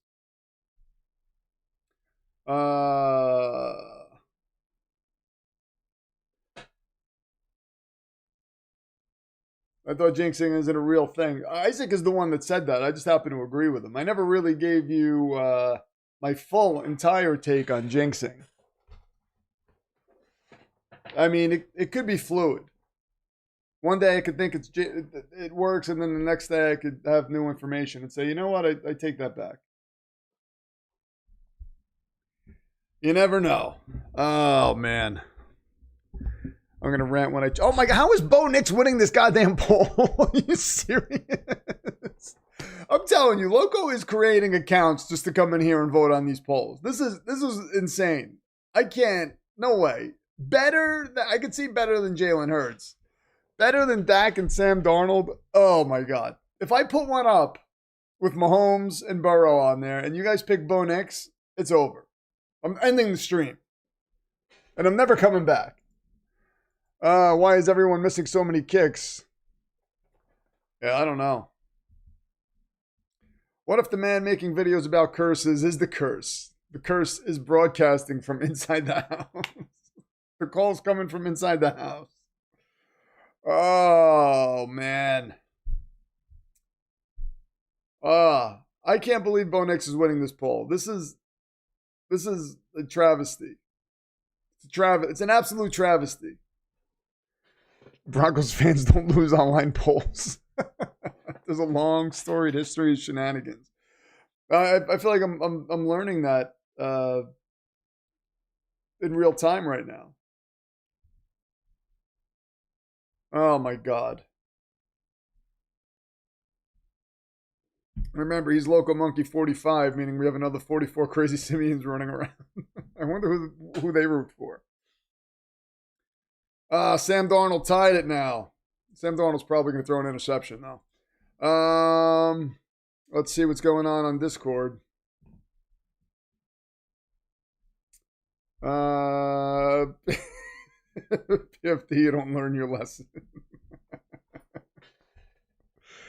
I've never been more confident in my life that Cam Little is going to make this field goal attack. I don't know. How has this happened? I don't understand how it happens. Good God. Oh, dear God. JB100 is the one that put that in the Discord. If you haven't joined the Discord, somebody throw up the Discord link. I just clicked off it. Somebody throw up the Discord link. I'll replace the Patreon with the Discord. No more Matt Ryan on the NFL on CBS. That's why I think Harbaugh's not going to Atlanta. Because I don't know that Harbaugh's going to want to answer to somebody. And they made Matt Ryan, what's his title? Supreme Emperor of Football? That should be his title, like President of Football. It sounds so made up. Hi, I'm the President of Football. How you doing? Hail to the Chief. Remember that anything you say on stream can and will be used against you in the court of Discord. I'm going to have to clip the Tyler Loop thing in this one and put it out as a short or something because I need answers. If there's somebody out there who is well-versed in the occult, maybe they can help me with it. There's the Discord. Hold on. Let me pin that. Oh, I almost put SG in timeout. Wait a minute. It's diabolical that they replace pinned message. There we go. Replace pinned message. Bo Nix is winning again. I told you Sam Darnold was going to either fumble or throw a pick. That's apparently what happened. Well, here we are. Buffalo Bills are winning 10-7. The Bills are going to get the ball at the half, unfortunately. So there we go. Still have 2 games coming up.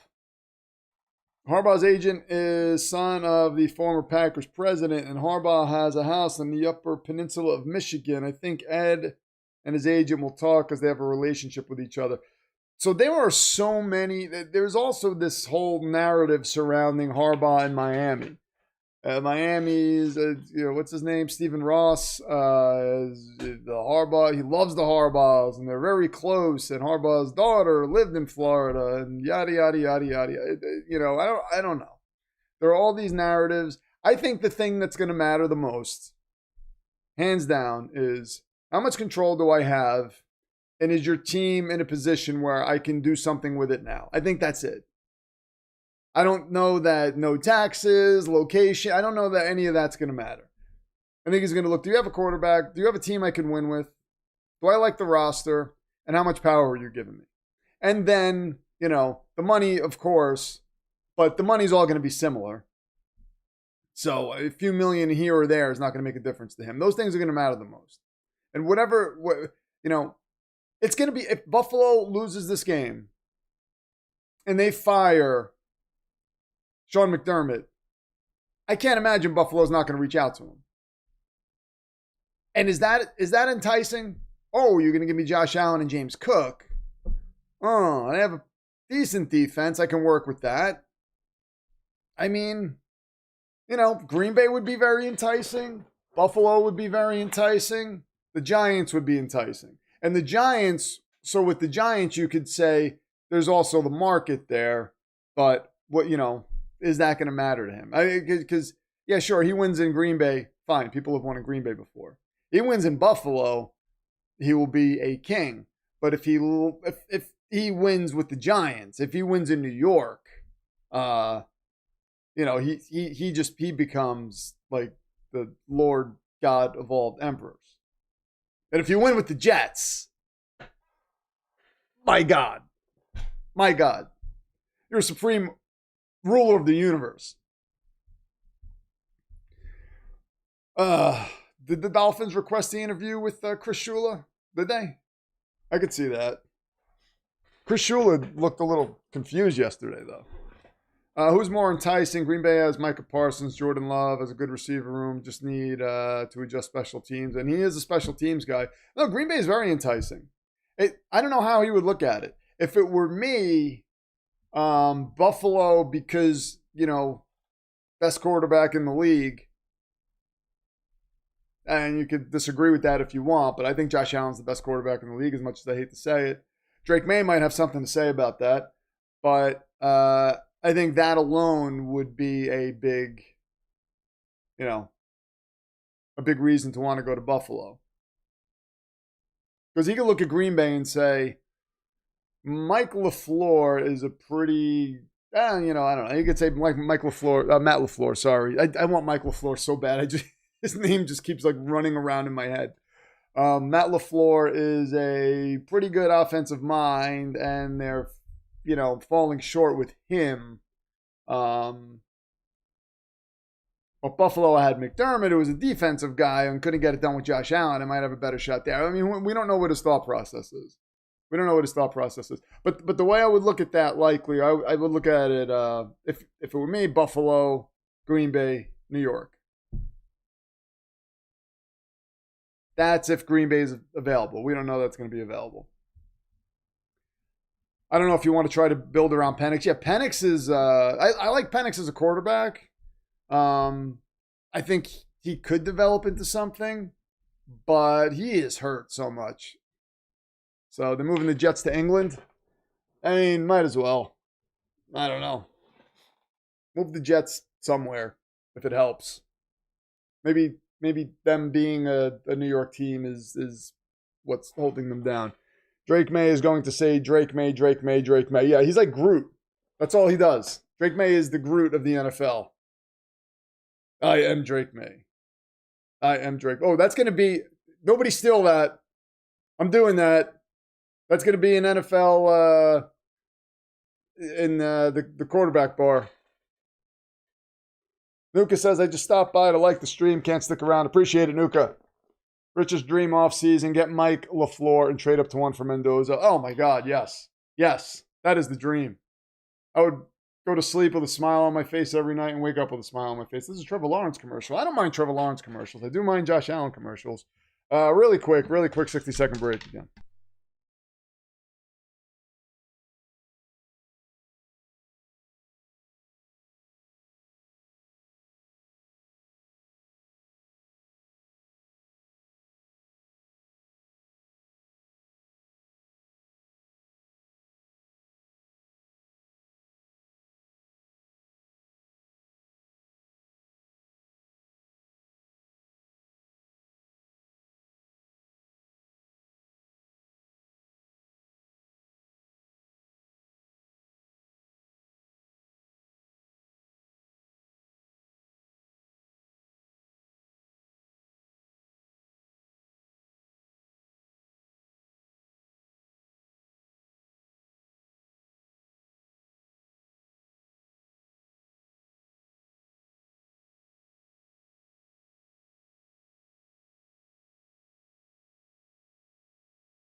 Cowboys to Mexico City. Put the Pterodactyls in Dallas. I would like that. The Dallas Pterodactyls. Right now we have the Pterodactyls of San Antonio. That's something. So 10-7. Stupid Buffalo Bills are winning. Pterodactyls' war cry is, how about them Pterodactyls? Do I still have, hi, what's going on? It's PFA. Hi, she's out, hanging out with her friends. Samuel Miller says, did I come at a bad time? You never show up at a bad time. You always show up at the perfect time, Samuel. Samuel Miller's right there, by the way. Number 3 contender. Bengals fan. What is going on? PFA, look at everybody saying PFA in the chat. Look at that. Where's the, do I have, oh yeah, the Pterodactyls logo. Yes. Mike Causey comes in with a 20 spot. That is your stream's top donation of the day so far. He says, Tomlin to Harbaugh, week 18. You think late field goals are your ally? You merely adopted the field goal. Wait, hold on. It moved as I was trying to read it. You merely adopted the field goal. I was born in it, molded by it. I didn't see a 5-point cover till I was already a man, but by then, it was nothing but blinding. Mike Causey. That's a quote from somewhere, is it not? It's like, I can't come up with it for some reason. Can't come up with it for some reason. But thank you very much, Mike Causey. And Mike Causey is your... Mike Causey, by the way, with that, you are over $400. So, 417 is where you're at right now. Going to get your name up on screen. Hold on a moment. Oh, wait a minute. We're in the third quarter already? It's starting? My God. Sneaky-ass Buffalo Bills are trying to play football without me watching. All right, hold on. Here we go. There's Mike Causey right there. We're going to get his name right there in a moment.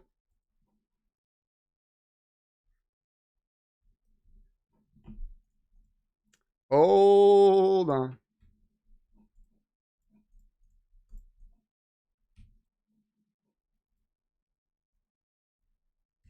Josh Allen under center. Assuming he's going to give this to James Cook, and he does, and James Cook gets about a yard. It's a gain of 2, actually. Might cause it. Keep an eye where it says Streams High Offering. Dark Knight Rises. Damn it. I should have had that. I hate when I hear a quote and I don't know it. And you guys do that to me all the time. But keep doing it because I have to learn. It's the only way I'm going to learn. Mike Causey right there. Thank you so much. Stupid Josh Allen is working out of the shotgun. 2nd and 9. So it was a 1-yard gain, like I said originally. Allen. Oh, that was almost picked off. 3rd and 9 coming up.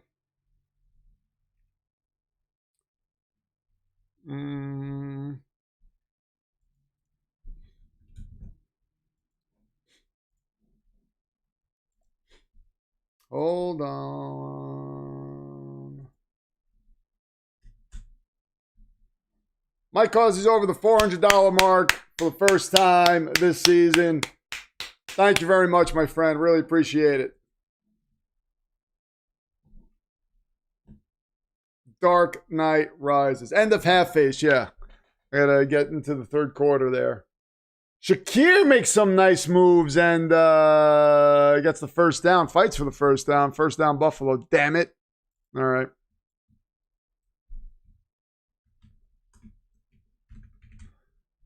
All right. It's the third. Yeah, I know. I was updating Mike Causey's thing.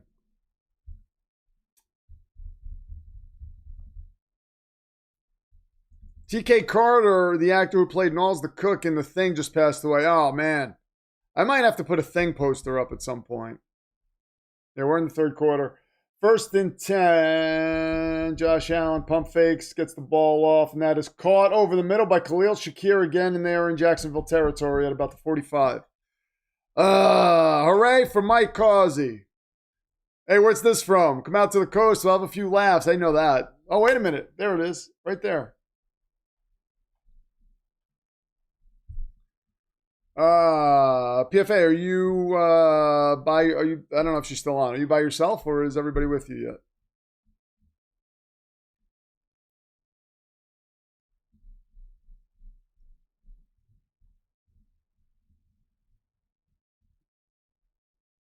And Josh Allen's back to pass. Gets the ball off to James Cook. He's on the money right here. James Cook gets upended after about a gain of 4. 2nd and 6 coming up. 2nd and 6.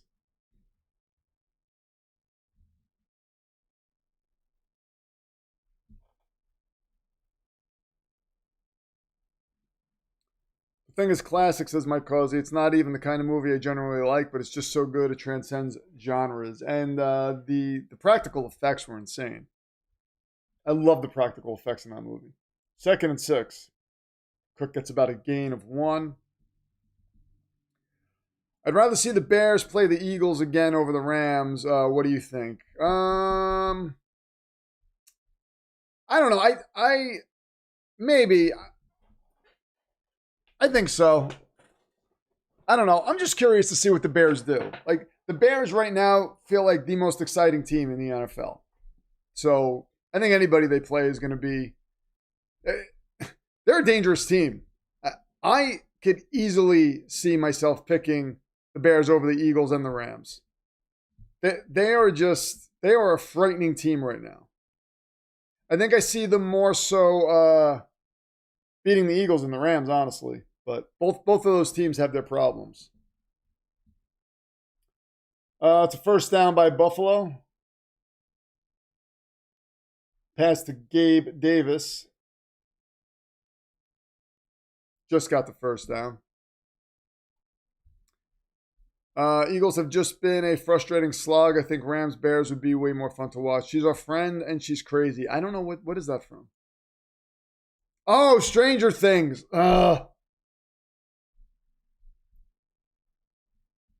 Is that with the kids when Josh Allen gets taken down at the 1? I'm sorry, not at the 1. After a gain of 1. Was that when the bullies showed up? Is that when it was? Bo Nix is at 40%. Oh my God, this is ridiculous. I'm going to close this poll because I don't even want to look at it anymore. I'm going to do another poll.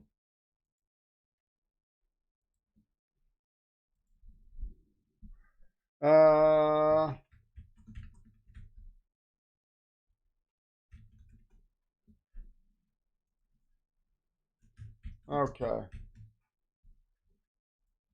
I got a poll. All right, here we go. Now we're going to get somewhere.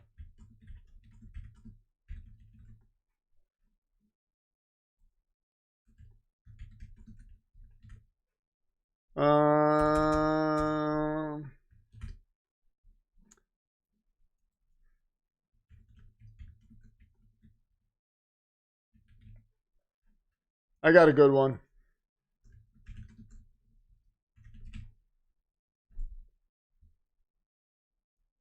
Third and 5 from the 30.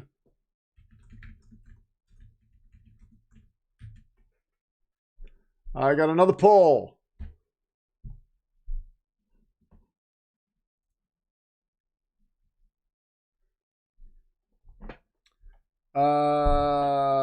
Okay. Super Dave says, I can honestly say I've never seen Stranger Things. I loved it. I thought it was excellent. Some people had their problems with it, but the nostalgia factor alone makes it worth a watch. And I think the story's good. I think the story's very good.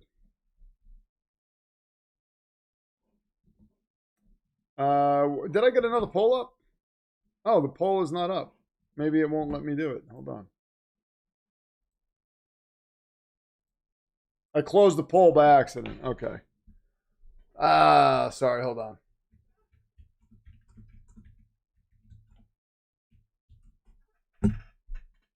Matt Prater's coming up. All right, I got this. Changing a couple of the names on here.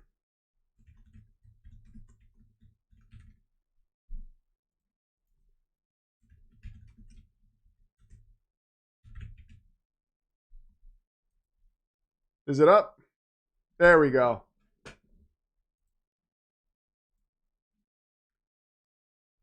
Raider puts this one through, and we got a 13-7 game. 13-7 game.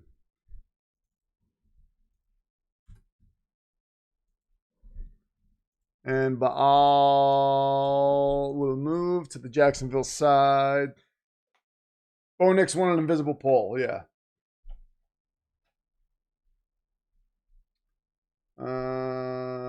Okay, what is going on here? Hold up. Cool.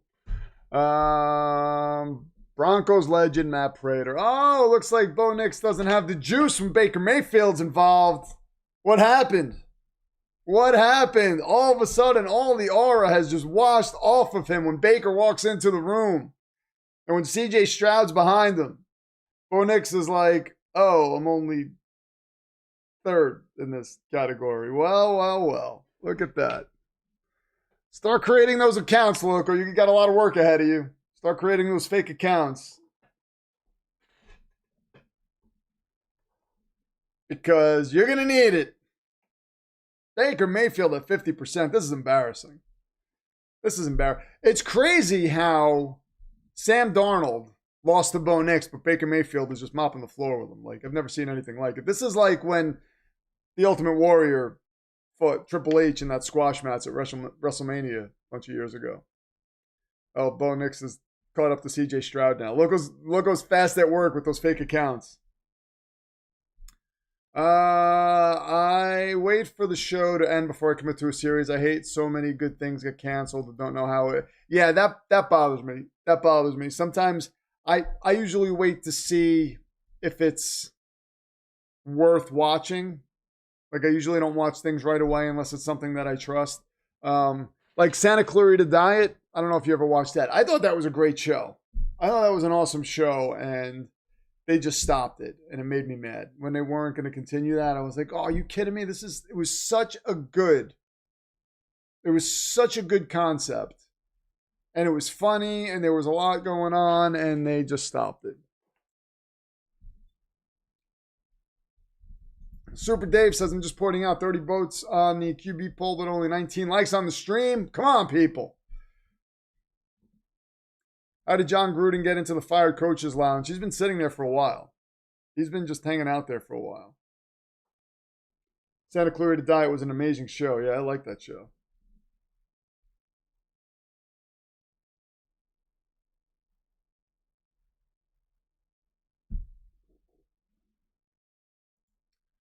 Bo Nix is now at wow. Bo Nix over CJ Stroud, and he's catching up to Baker Mayfield. This is insane.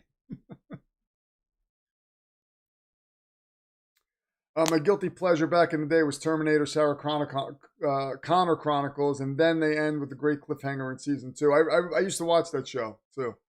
I thought that show was pretty good. Yeah, and then they just kind of ended it, right? T2 was goated. Yeah, T2 was awesome. What's up, Red X Power? Original Guido, OG.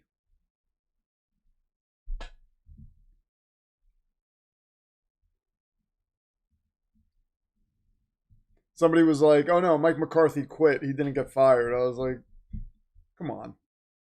No.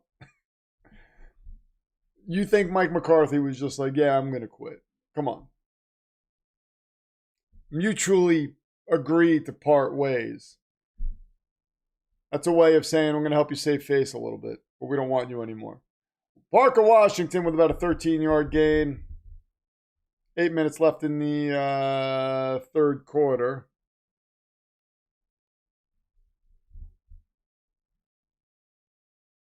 One of my favorite shows was Blue Bloods, ran 14 seasons. That was with Tom Selleck, right? He was in that?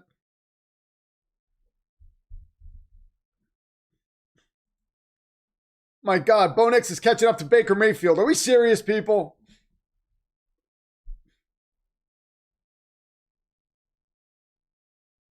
Toss out to Travis Etienne. And Etienne's cutting through the defense, gets down to about the Buffalo 27. There we go. He wasn't fired. He involuntarily resigned.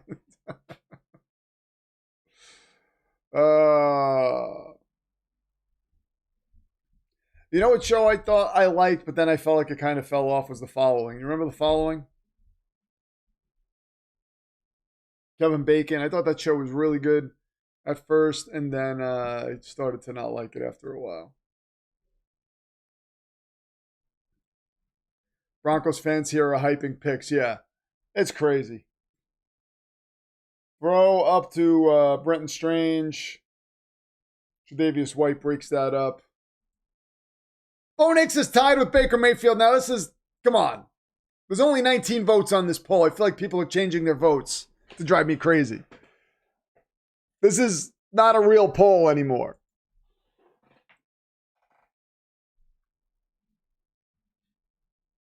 Bo Nix is catching up with Colin Cowherd in the chat. Yeah. How many times during his show does Colin Cowherd mention that I was texting with Sean Payton the other day? Me and Sean Payton are friends. He likes me. 2nd and 10. Here goes Trevor Lawrence. He's going to run up the middle, and he's going to get stopped at the line of scrimmage and taken down by about 7 Buffalo Bills. 3rd down coming up.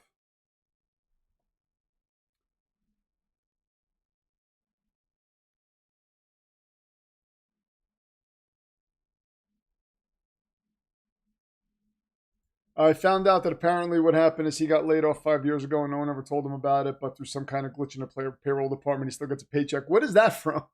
I've heard that before. Is that from like Office Space or something?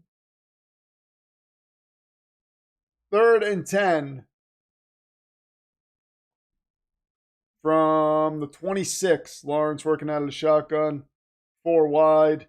Back to pass, 3-man rush, throws downfield. Oh, and that is batted away at the last moment by Tre'Davious White. What a play. That was a nice play. Office Space, yes.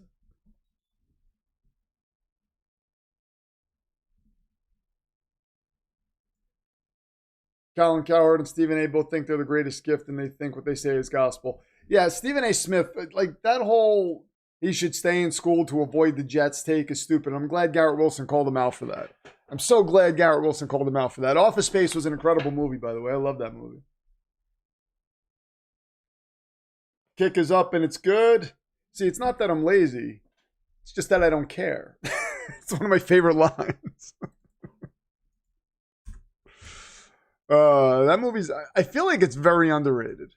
I mean, I know a lot of people quote it, but I feel like it's not as heavily rated as it should be. Ravens legend, Trey White. That's a hell of a play. 2 plays on that drive that he came up big on. Yeah, I'm going to have to ask you to move to the basement. Angel with David Boreanaz. We were talking about this the other day. I'm more of a Buffy fan. I didn't dislike Angel, but I wasn't a big Angel fan. I didn't feel like it was must watch.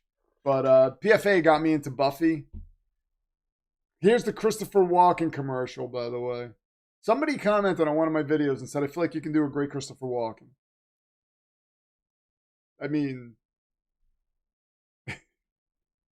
I'm not going to do it. Well, I get put on the spot. I can't do that stuff. Very nice, Christopher Walken. Oh, yeah, imagine him running for politics as he threatens to do so all Stephen A. all the time election year. Yeah, he wants to run for president. I mean, okay. Being on ESPN used to be a sign of being somewhat smart. Yeah, those guys were, back in the day, like, they were clever. You know, they were clever.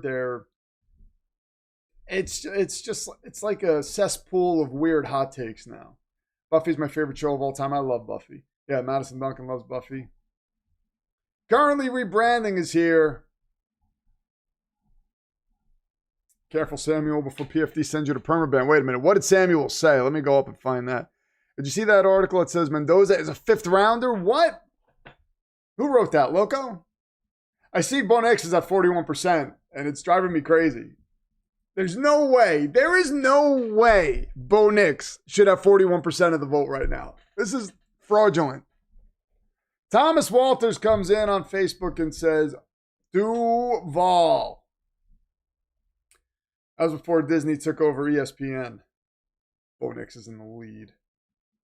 Fernando Mendoza is a 5th-round guy. Coach who nailed Shedeur Sanders. Draft slot. Oh, my God. That's crazy. I want Mel Kiper to come out and scream about that. The way he screams about he's still going off about the Shedeur Sanders thing. Buffy had 2 amazing episodes. Silence was really good. With the gentleman and the musical one. Yeah, I thought the musical one was okay. The last one with Glory where Buffy died was really good. There were a lot of good episodes. I am a believer is currently rebranding. Down at the 31-yard line, Buffalo will take over at the 31.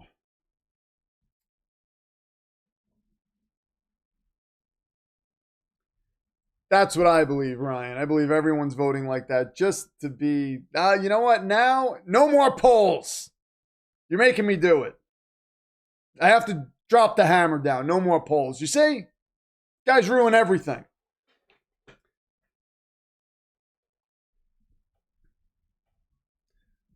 Yes, Father Dismas. So maybe we should spread that around. I was short-sighted on that.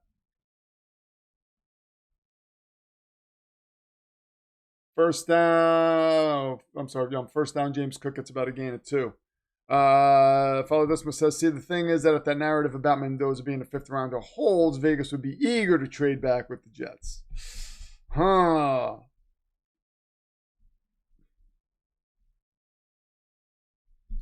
Bo Nix broke PFD. Bo Nix wishes.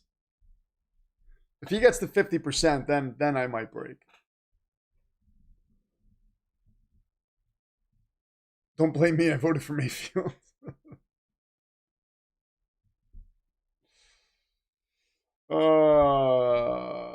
That was there was a quote similar to that on Everybody Loves Raymond.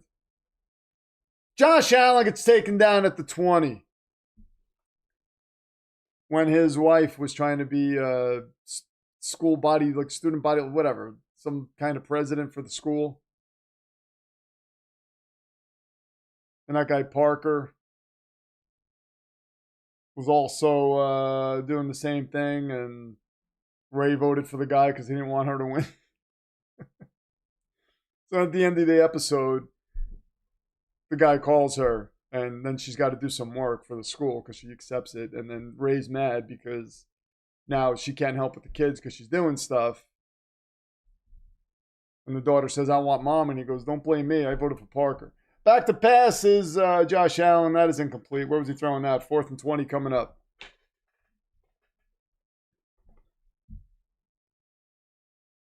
I voted for Mayfield, but I thought I was voting for Stafford.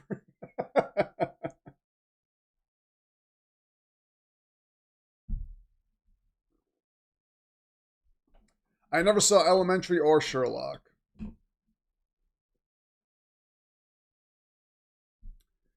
But in all seriousness, I think Bo Nix has the potential to be extremely good. I think Bo Nix has the potential to be good. I don't know that don't know that I would take him above these other guys that I had him in these polls with. But I do think he's limited. I don't know that he has a real it factor. I think he's a guy who can complete passes at a moderate rate, not at a Mendoza-like rate.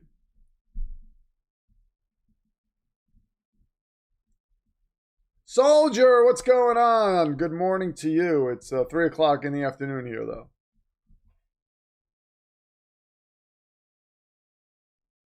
Two more football games. I mean, it's so exciting that we have this much football going on. There will be a day when this is going to be just a typical Sunday. Just a typical Sunday. Hanging out with PFD, watching football. Sherlock was well regarded when it came out, but it has not aged well with the fandom, and the final season is kind of reviled. Is that how you say that word? I'm not good with vocabulary. 6 a.m. there. Wow, you are an early riser.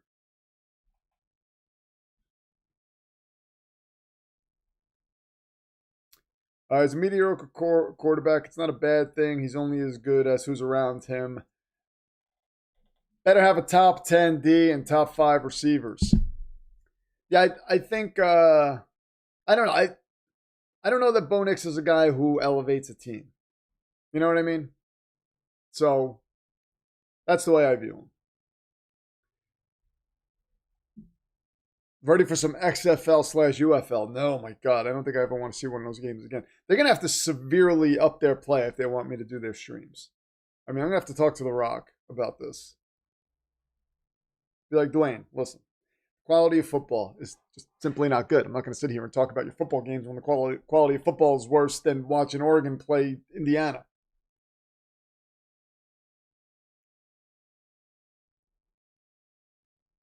Looking forward to the upcoming rugby league here. Let's go Free Jacks.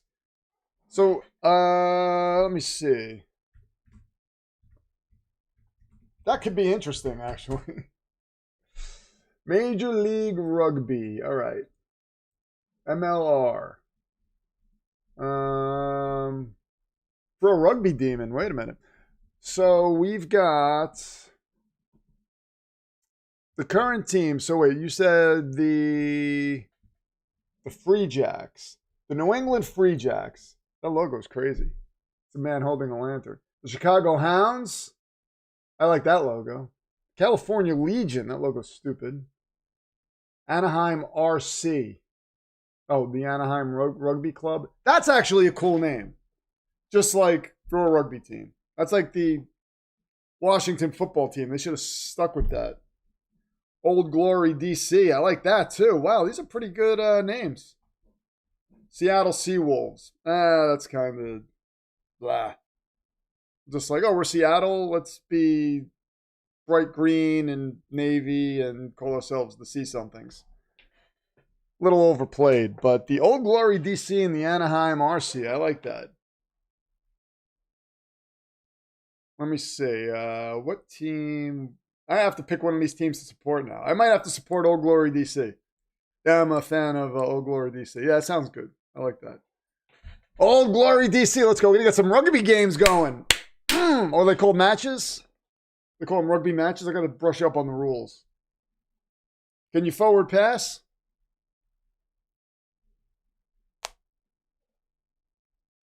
Third and 5 coming up for Buffalo. Seattle Sea Dragons. Can you give us a preview score prediction of the college championship? I'm thinking Indiana 35, Minnesota 14. I'm not doing any predictions until the time comes. Jacksonville Axemen, that's good. Yeah, Eric Bischoff's promoting freestyle. It's called All American Wrestling. So, pass out to, was that Brian Thomas? Brian Thomas with the big catch. What's his name? Kobe Covington? Is that his name? He just beat Luke Rockhold and called out George St. Pierre. You don't want any piece of George St. Pierre. I'm telling you right now. GSP is an expert. He puts people down.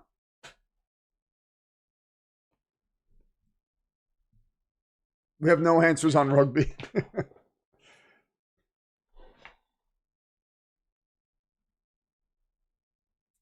It's called league, not rugby. Rugby is rugby union. Oh, I don't know. 83 weeks is my jam. Yeah, 83 weeks is really good.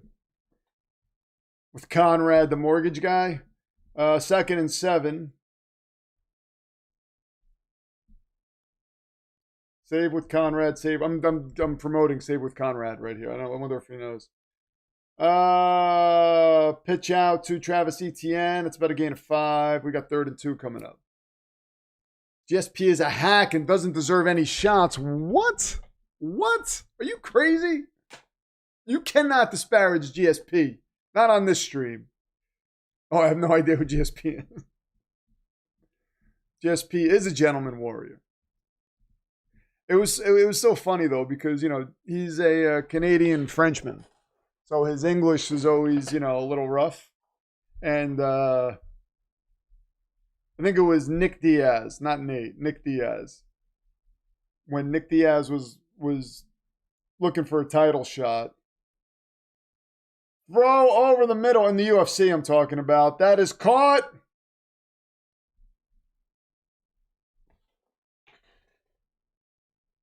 $14 yards and a first down by Parker Washington. So Nick Diaz, he was foul-mouthed, so he would come out. Where will Harbaugh coach, says James Frank. Will Floor be with the Packers coach next year? We were talking about that before. There's a chance Harbaugh could be the Packers coach. You never know. I don't know. I don't know. But anyway, Diaz, after his fight, said, George, where you at, mother effer? And then they went to GSP. He was so mad afterwards. And he was telling me that I like to have sex with my mother. And it's like, no, that's not what mother effer means, George. It's like, you got it wrong. Like, it's not a nice thing to say to somebody, but you're botching the delivery. You're botching the meaning.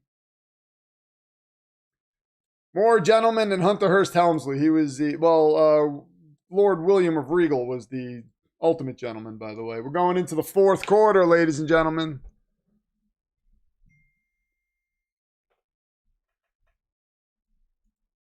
Fourth quarter. I used to love UFC. And then I kind of fell off it. I felt like it was, not very good anymore. Oh my God, PFA.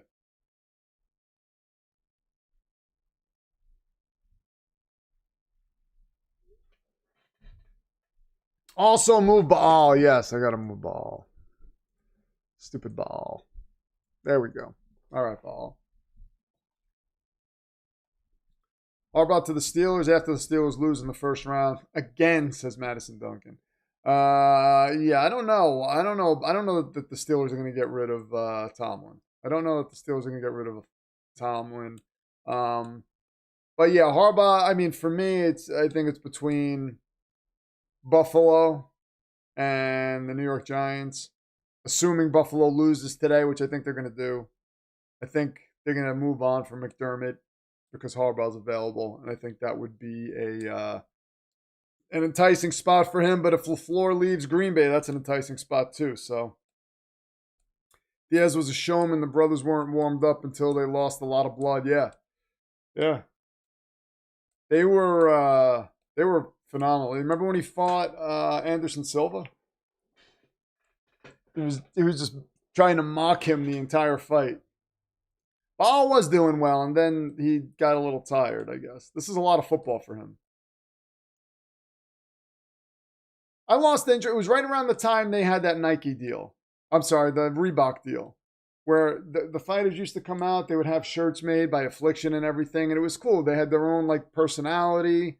It was cool you'd see a fighter's new shirt and be like, oh man, that's pretty cool. I bought a few of those. But then the whole Reebok thing happened, and it was like they all had the same uniform, and I feel like they took the individuality out of it. And then also, I got aggravated with the Conor McGregor, Nate Diaz second fight. It went to the judges. I thought Diaz won. They gave it to McGregor, fine. But McGregor won the first fight with a rear naked choke. And then they didn't give him a third fight after that. I was like, this is because you're scared that Diaz is going to kill McGregor. That he's going to just end this little McGregor run. And it aggravated me. 2nd and 6.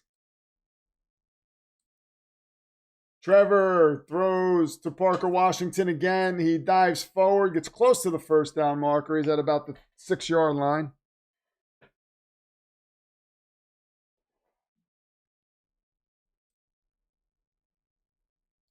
Silvas Diaz was gold, yeah. I just look up the Chicago Hounds rugby team. They nicknamed their home field Dogtown, huh? 3rd and 1 coming up.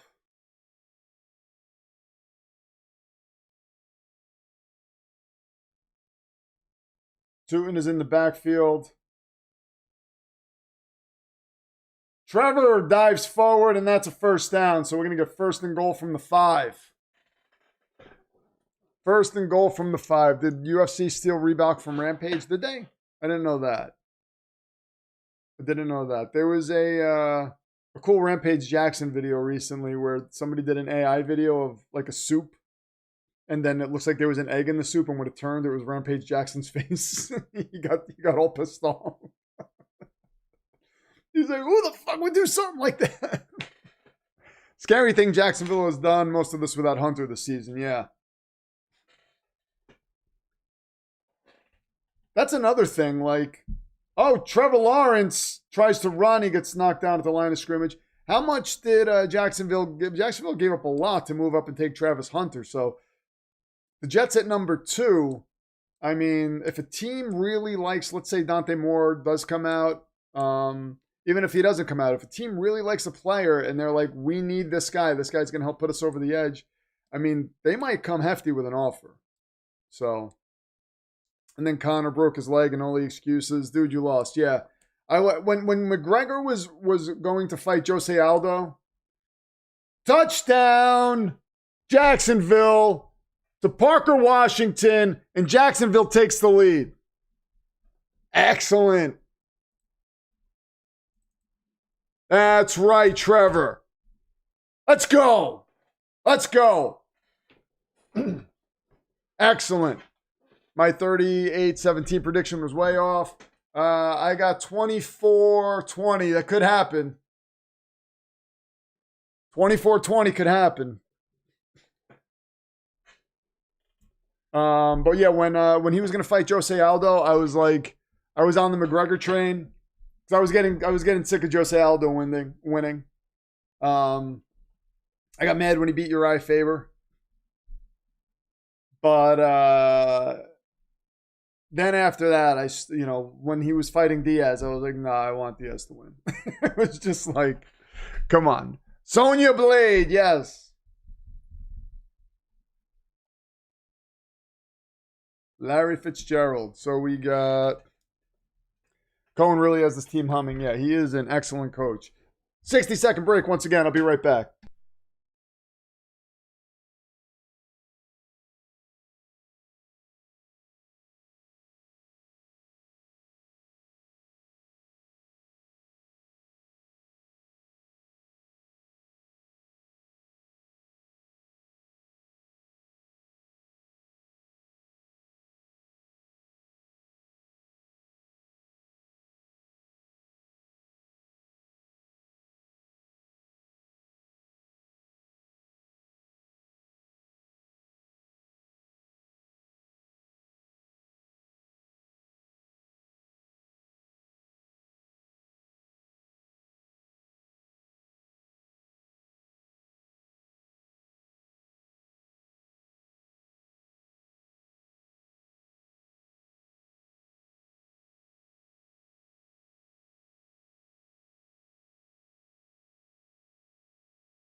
All right, we are back.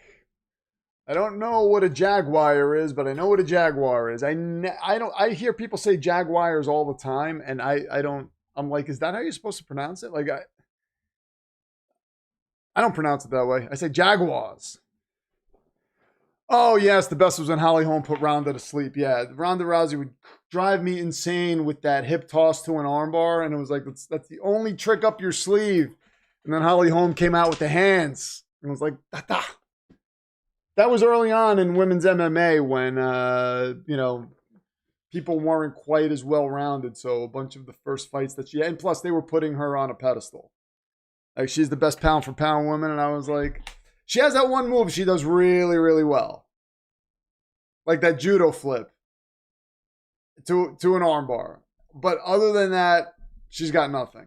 And Holly Holm exposed the hell out of her. She just was teeing off on her face. Ronda grabbed her a couple times, though. It was close in a couple of spots, but... Lord Chair, sing to us of the playoffs. Then Holm did it to Cyborg, too. Yeah, she was good, Holly Holm.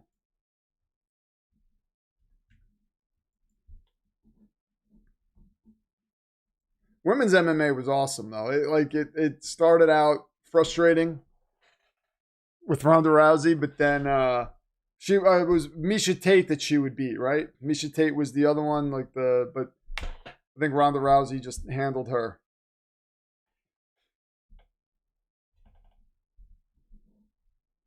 PFA actually sent me that Holly Holm Ronda Rousey video again because she was so into that. But she sent me that video recently. Seahawks will play the Rams or the Niners. Ronda Rousey was horrible in WWE. I didn't even watch that, and I don't like her, and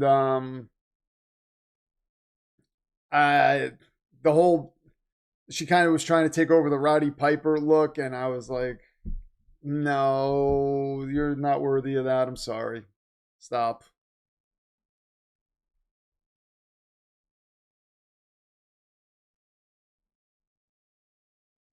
Jags made the extra point. Yes. 17-13. Madison says PFA. Gina Carano missed her chance by about 2 years. Yeah. And it took Cyborg a while to get to UFC too.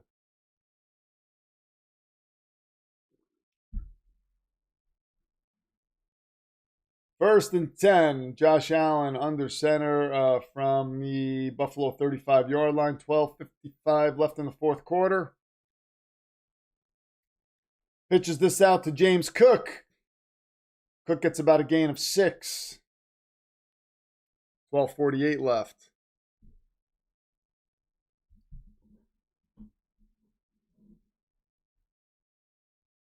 Gina was a monster in kickboxing.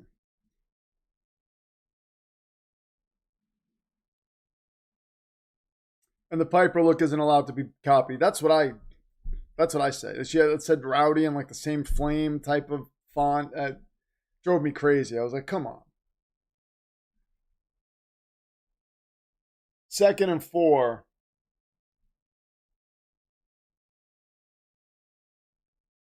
Josh Allen gets in trouble, has to flip this out to James Cook, but overthrows him as he gets hit.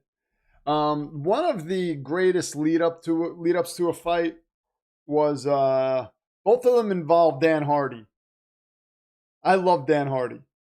And the first one was when he was working his way up the welterweight ranks, and he was about to fight Marcus Davis. So Marcus Davis was a guy, he was an American from Boston, and he had this whole Irish motif. And Dan Hardy is an Englishman. So he was basically like, you come out with this whole Irish thing, but you're not Irish. Like, and he was just dogging him the whole time. There is a first down, about a 7-yard gain by, I think that was Dalton Kincaid on the catch. So he's like, you're not Irish. You're not English. So stop it. What are you doing?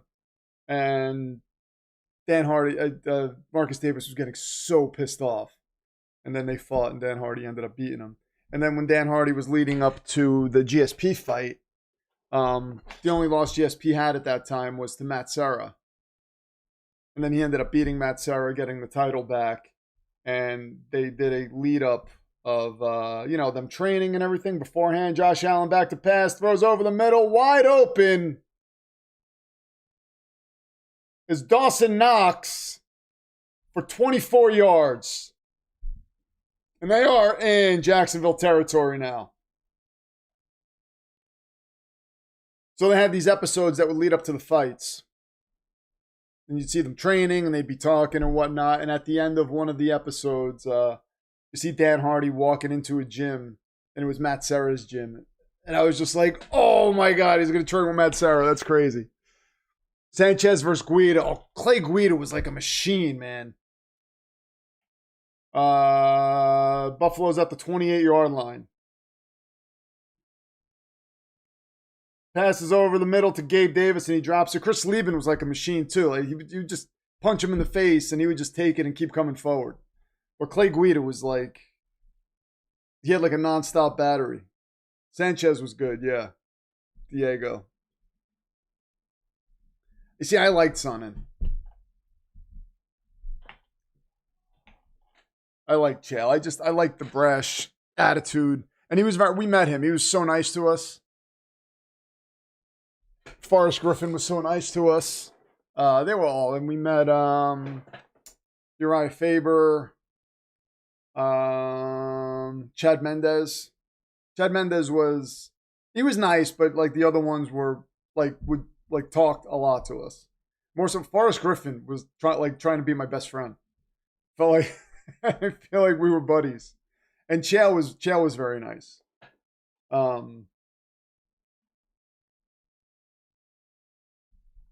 So yeah, I have nothing to say about Chael in person. He was such a gentleman.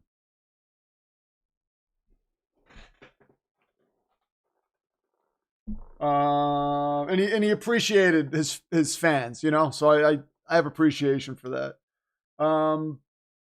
Over the middle to Khalil Shakir, takes it down to the 25. Randy Couture was cool. I went to his gym in Vegas, and Ryan Couture rang me up. I bought a Randy Couture hoodie, and Ryan Couture rung me up, and he's just like sitting there, and I was just like, I have to say, man, this is like surreal to me that I'm getting rung up in Randy Couture's gym by Ryan Couture, and he laughed. He thought it was funny. But yeah, he was really nice. That gym was awesome.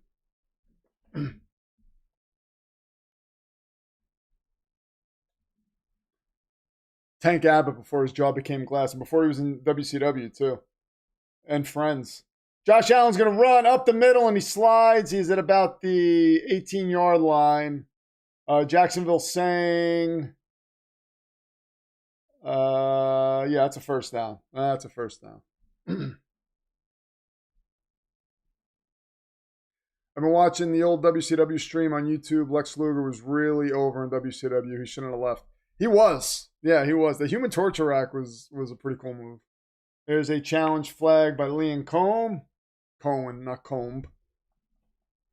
John Jones is super cool in person. Will drop what he's doing and talk to people. So my old MMA coach knew him. And before he was even champion, when we were talking about John Jones, he was like, the guy's an a-hole. And I was like, really? He seems so nice. And he was like, no, he's a jerk. He said he was into drugs and stuff. So I don't know. Jeff Hughes or Matt Hughes? Jeff Hughes. Oh, if you're saying never amounted to much to UFC, then it's definitely not Matt Hughes. I don't know who Jeff Hughes is.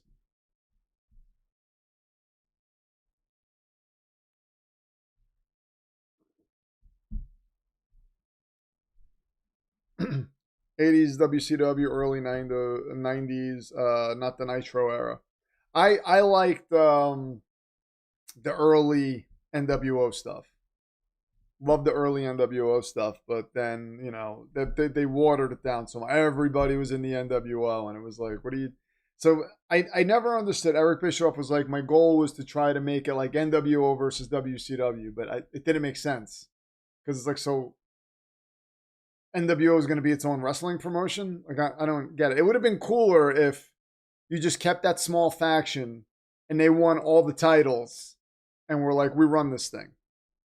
Like we run this thing. You're not winning any titles. We run this thing. But trying to make it like NWO is trying to expand and become its own wrestling promotion. It's just like, what was that going to do? So then the NWO guys are going to wrestle each other in their own promotion when they're supposed to be a gang that beats up the other promotion? Where's the thought process there? Oh, he won the Dana Contender Series. It was 1 or 2 or 1 and 3 in the UFC. Oh, very nice.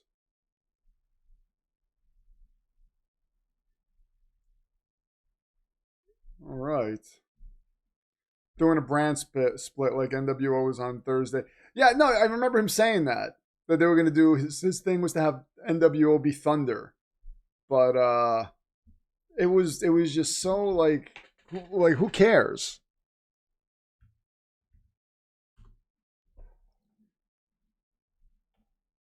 All right, here we go. 13-17, 9:53 left on the clock. 4th and 1. I'm assuming Josh Allen's going to tush push this. Let's see. Or are they just going to try to draw him off sides now? Changes it. There he goes. He's got it. Oh, he's got it by a lot. Got it by a lot. Eric always says the idea was to have two separate shows. Yeah, no, I get that. It just, to me, it felt like, I mean, it feels like you're going to have the two separate shows, but why does anybody care about just an NWO show where they, you know what I mean? Like, it didn't, I understand that why he was doing it, but I feel like it would have been cooler if it was just the NWO was just like DX, like this faction that was there and just creating havoc in WCW. Toss to Dalton Kincaid, and he's in the end zone, and Buffalo takes the lead. So, if Jacksonville scores a touchdown, my prediction's going to be correct. If that's how it ends. Wow.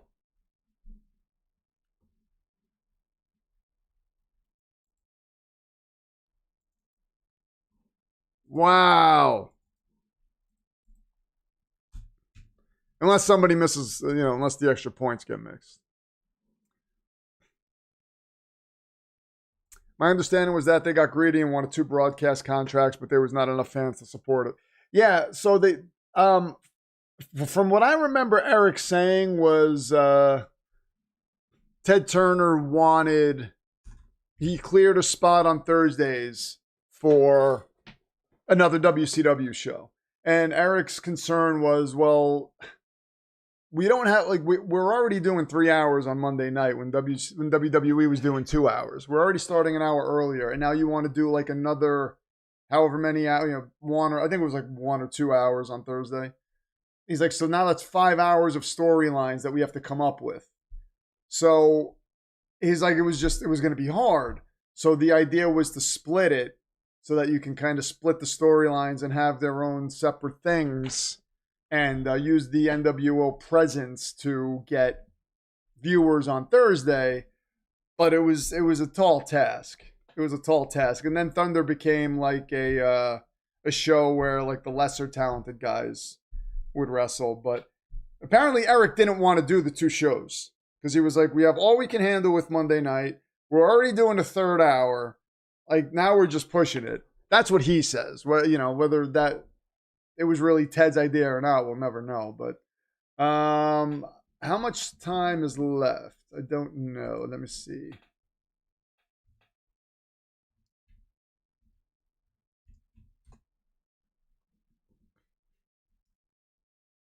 Yeah, another WCW show with no additional budget. That was a problem. 8:56 left, so just about 9 minutes. Just about 9 minutes.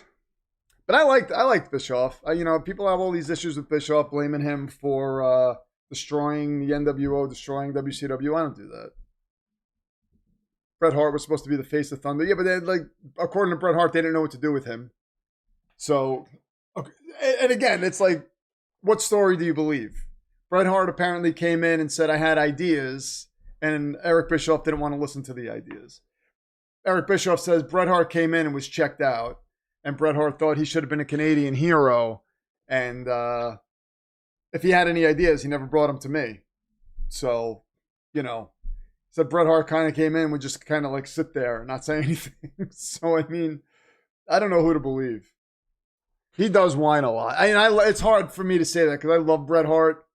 But when you hear him talk sometimes, it's like, oh, man. The whole thing with Goldberg. When you see that kick, it's in slow motion, the Goldberg kick that apparently ruined his career. Doesn't look like Goldberg connected with him. Like he said, Goldberg kicked right through his face. And when you see that, you see Bret's hands there, and it looks like his hands caught the kick, and then his hands went into his face. Now, yeah, sure, it's still going to hurt, but, Goldberg was stiff. Tootin takes this down to the 23-yard line. He probably pitched the ideas and got shot down and said, screw it. Yeah, and then the other thing Eric has to deal with is you have everybody pitching ideas to him, And WCW, from what the wrestlers have said, was always it was never as buttoned up as WWE. But Vince was in charge. Vince knew what he was doing. Vince was brought up and raised within the business, so he knew the business inside and out. So it was just a different ball game when you would go to WWE. Trevor rolls out to his right, gets rid of the ball, and his arm got hit, so that was incomplete. The metal plate knocking Goldberg out when he speared Brett was so stupid. I'll agree with you, it was stupid, but I got a kick out of it when it happened. I got a kick out of it. The thing that really drove me crazy about WCW is when like Master P showed up with the No Limit Soldiers, and Kurt Henning's going around with the I Hate Rap stuff, and then we have David Arquette winning the WCW title. It was like, what are we doing? Jay Leno's fighting, and he's like tagging with Diamond Dallas Page to fight Hulk Hogan and Dennis Rodman, whatever. It was just like, come on. ETN takes this down to the 39.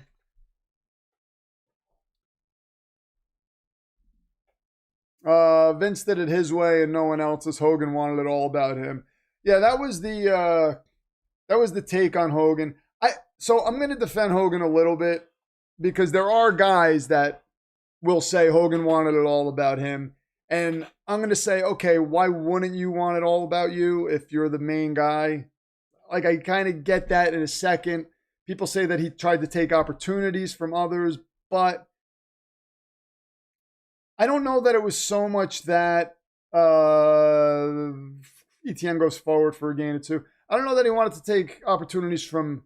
See, if you listen to Bobby Heenan, when Bobby Heenan talked about it, he said Hogan wouldn't take opportunities from guys. He wanted to be matched up against guys that he can earn money with. So if he didn't think you could draw money with him, he was going to be out on it. And I get that from a business standpoint. Like, okay, but then you look at it and be like, well, that's kind of a jerk move because, you know, could he have earned money with Bret Hart? I think so. But he thought Bret was too small. But then when you hear Hogan talk about it, he has a different story. When you hear Vince talk about it, he has a different story. That's an incomplete pass to Parker Washington. So, all these things are like he said, she said. But I kind of believe the narrative that Hogan won. I believe the Bobby Heenan narrative, where he said, Hogan, if you could draw money with Hogan, he was going to work with you. And he would let you beat him. Because, he let Warrior beat him. I mean, there were guys that he let beat him. You know what I mean? But in his mind, it had to be the right situation. So, I don't know. Sting joined the Wolfpack. Yeah, that was with the red face paint. It's like, come on. Lawrence. That is incomplete, but there's a flag. It's going to be on Buffalo. Probably a holding or pass interference call. Should be a new set of downs for Jacksonville.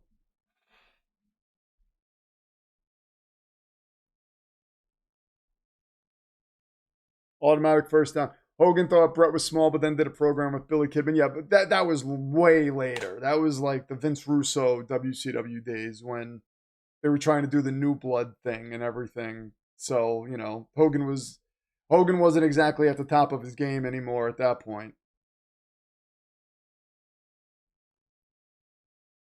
The rule was Hogan must pose. I mean, Hogan got a cartoon with other wrestlers as heroes. Yeah, he did. 1st and 10. There's an interesting Scott Hall story, by the way, too, where he defends Hogan. And I believe Scott Hall. Scott Hall doesn't seem like a guy who's going to lie. Pass downfield to Tim Patrick, former Denver Bronco Tim Patrick. That is incomplete. He was looking for a flag, not going to get it. 7:05 left in the game. Scott Hall said when Piper came to WCW, Hogan was like, I'm gonna let Piper beat me. I'm gonna I'll just let him beat me clean. And that was a big thing. People were like, oh, Hogan will never let you beat him clean. And he was like, no, I have no problem letting Piper beat me clean. And he did. But then when it came back around to, so now we want Hogan to beat you clean. Piper wouldn't do it.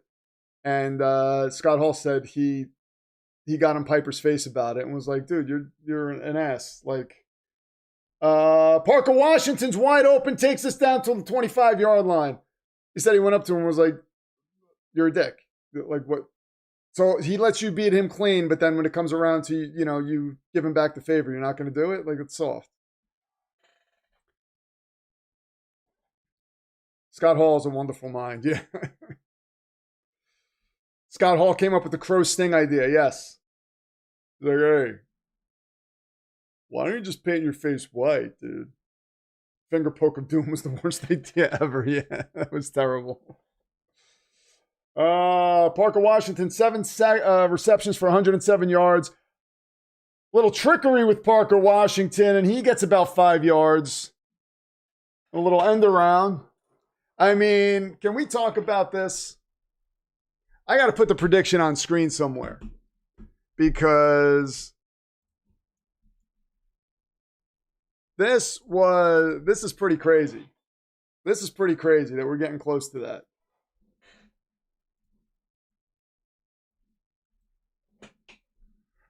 Hey, yo. I love Scott Hall. So sad when we lost him. Oh, man. Him, Kurt Hennig, they were amongst my favorite. Some of the best villains ever. Travis Etienne. Kurt Hennig throwing the football to himself was one of the best spots ever. Not only did he throw the football and run down and catch it, but he threw the football and then looked at the guy for like a good second with like a smile on his face, and then he started running.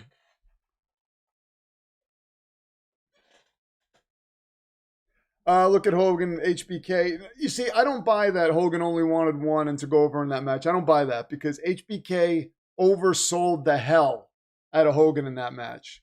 It was almost a little too comical. We know HBK oversells, but the way he oversold Hogan in that match was crazy. And I don't think Etienne goes up the middle on a direct snap. I don't think HBK is the kind of guy, he had some pull at that point. Like Hogan wasn't calling the shots at that point in WWE. It was a different game.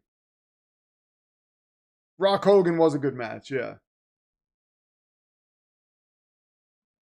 Yeah, I was sad when Hogan died. I mean, Hogan was like a superhero to me when I was a kid. Everything else that happened afterwards, people have stories about him. People say this and that. Some people, say horrible things. Some people push back on those things. I don't know who he was as a person, so I can't comment on any of that. Travis Etienne gets in the end zone, and Jacksonville takes the lead. 4 minutes left. Oh, he said he oversold because Hogan didn't want to do 3 matches? Oh, okay. So that is something he actually said in an interview. We heard him say that, or is that somebody saying he said that? Baal was in the wrong spot, by the way. Hell of a drive by Jacksonville.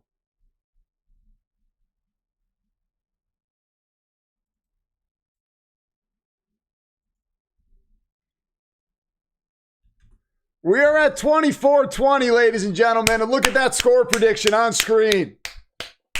Look at that score prediction. Oh, yes.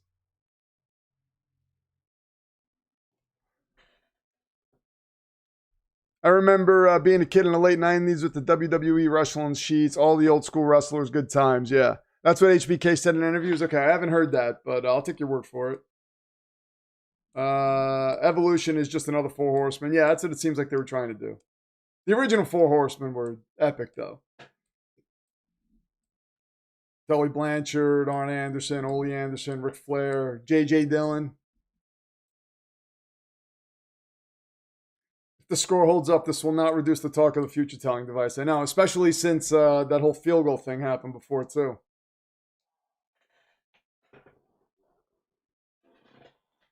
Flair back in the day. For some reason, when people ask me who my favorite, like my top 3 are, like I never have Flair there, but he probably should be because his promos from back in the day were the only person I'll say was close in terms of energy and just the way he would flow, the way, I mean, like, I've never heard anybody do an accurate Roddy Piper impression. Like a vintage Roddy Piper impression. The way his cadence was. And the things he would say, Roddy Piper was one of the best, early Roddy Piper was one of the best promos ever, in my opinion. You don't see my prediction? Right here. Look. Right there. Did you guys see the prediction? HBK is your favorite of all time. HBK had some incredible matches.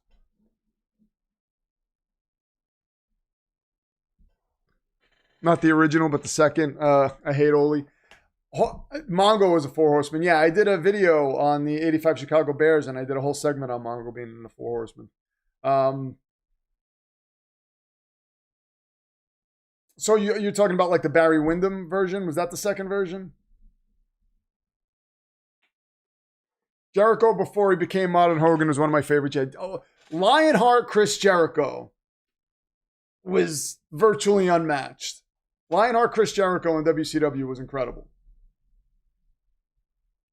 Sasso does a lot of good impressions. He does a great Scott Hall. Couldn't see it because there was a large, round, shiny dome in the white. What? What are you talking about?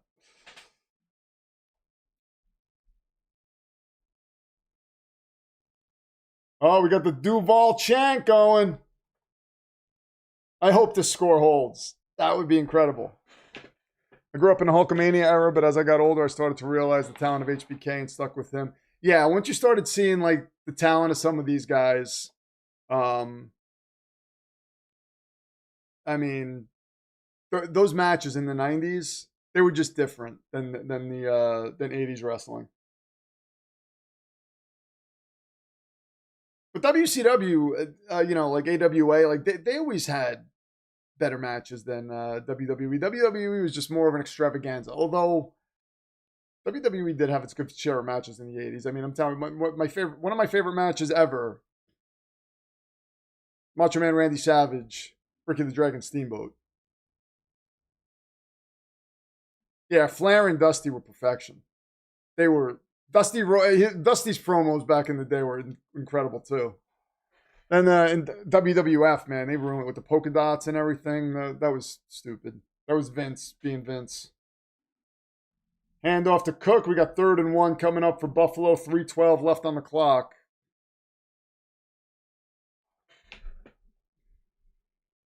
Eddie Guerrero versus Rey Mysterio at Halloween Havoc. That's a great match. That is a great match, yes. Good on you for calling that out. This is close. Eddie Guerrero is another one, man. Oof. He was remarkable. Hogan was AWA originally, yeah. So he was AWA. He was with Vince Sr. And then I don't remember. I don't know if he was with Vince Sr. first, then AWA, and then came to WWF again under Vince Jr. Steamboat Flair, those matches were insane. And of course, Henning, Bret Hart were epic matches.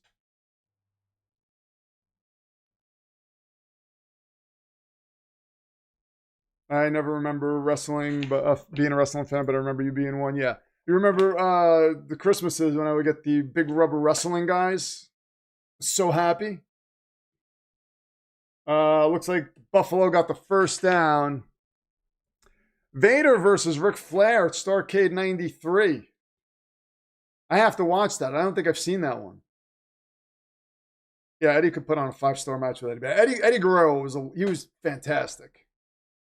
Bam Bam could move for a big guy, yeah. 2:39 on the clock.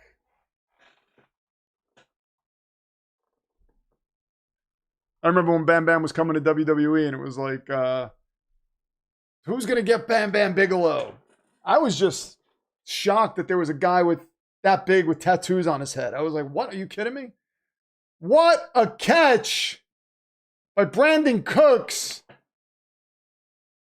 And we are getting down to the 2-minute warning, and the Buffalo Bills are at the 20-yard line.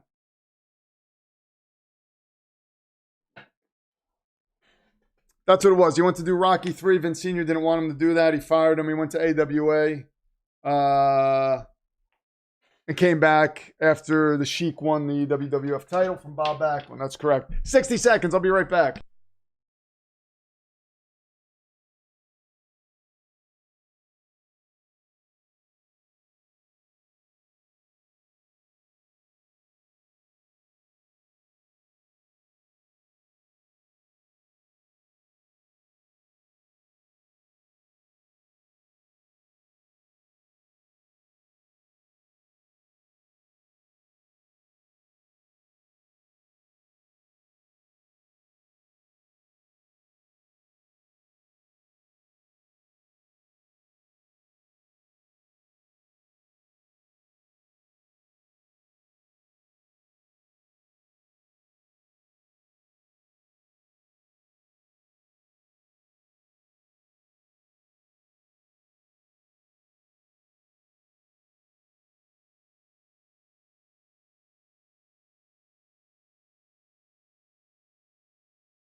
So, speaking of the Iron Sheik, when that happened, when Hogan went, and did the Rocky thing or whatever, and then he was going back, he was with AWA, and then he was going to WWF, and he was going to beat the Iron Sheik. Vern Gagne, according to the Iron Sheik, offered him, I think it was $100,000 or something like that, to break Hogan's leg in that match and not let him win.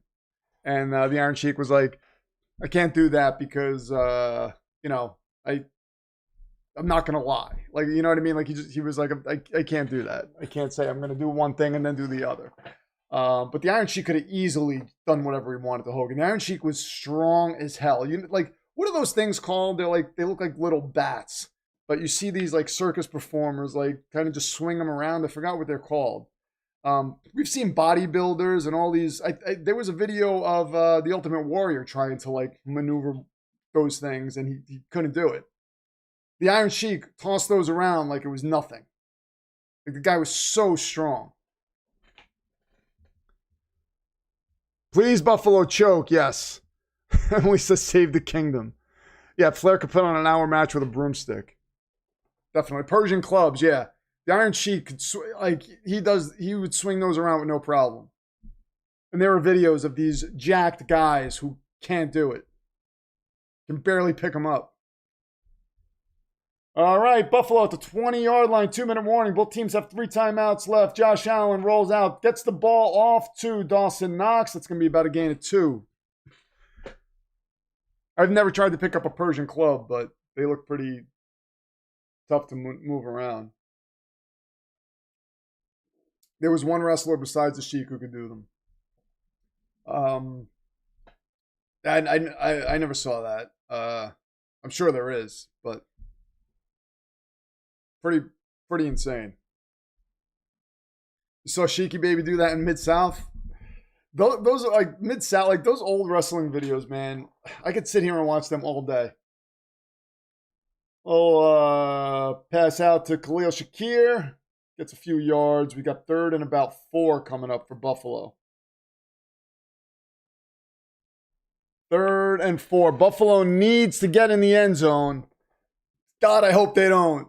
Then stupid Josh Allen ruins my score prediction. I'm going to be so pissed off.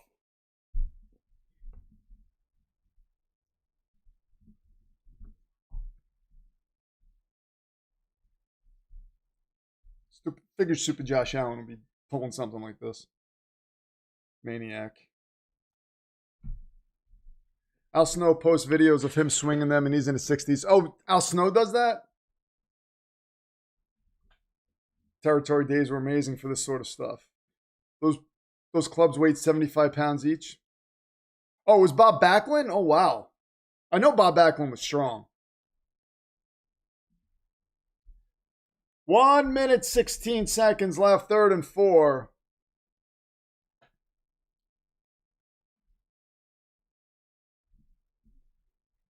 But yeah, Vern Gagne wanted the Sheik to break Hogan's leg, and he was like,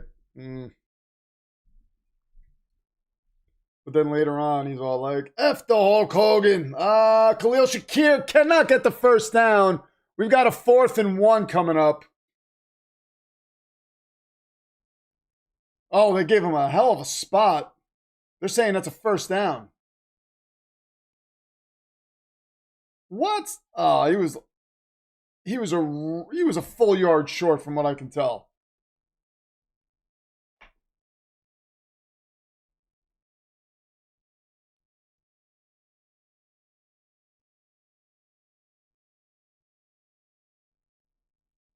Jacksonville takes their second time out.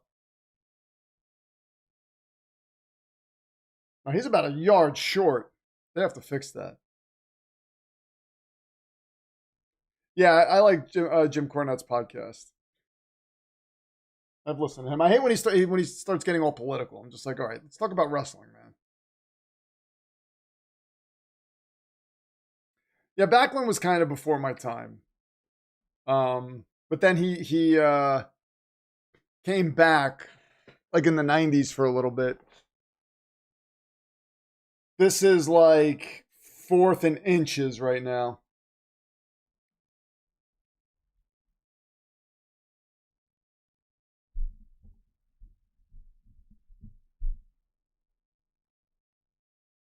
And they're going to do another little tush push here, it looks like. And Allen gets it. Oh, he's still up. Still up. Oh my God, he gets down to the 1. Oh, good grief.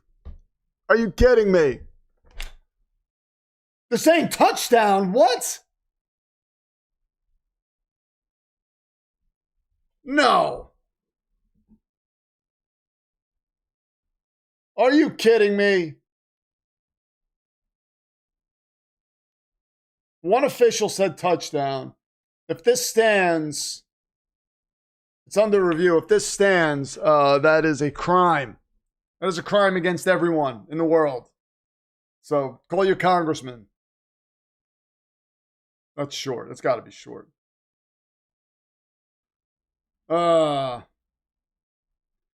like Cornette talking about the territory days and how much he hates Vince Russo, but not when he talks about modern wrestling, especially modern women's wrestling. Yeah, I listen to a lot of his older, like the stuff where he talks about the older days. I don't listen to a lot of the newer stuff. Short of the goal line, that's like a yard and a half shy.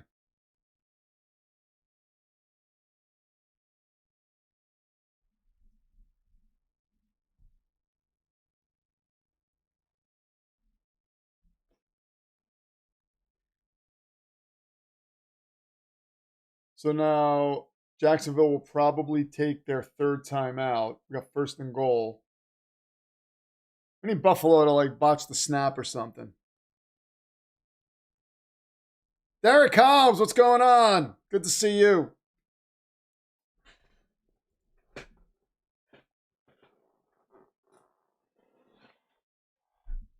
Jaguars should let them score. They have about a minute to get into Cam Little's range. Yeah, but then they're going to mess up my prediction, SG, and it's a whole big thing. The Iron Claw. The thing that bothered me about the Iron Claw is they left one entire brother out.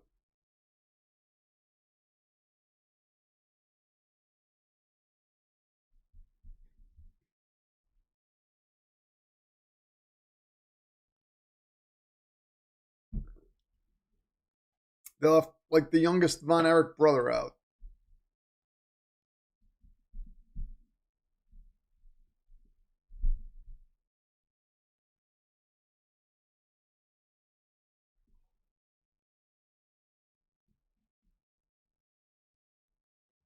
First and goal. Jaguars have 0 timeouts left.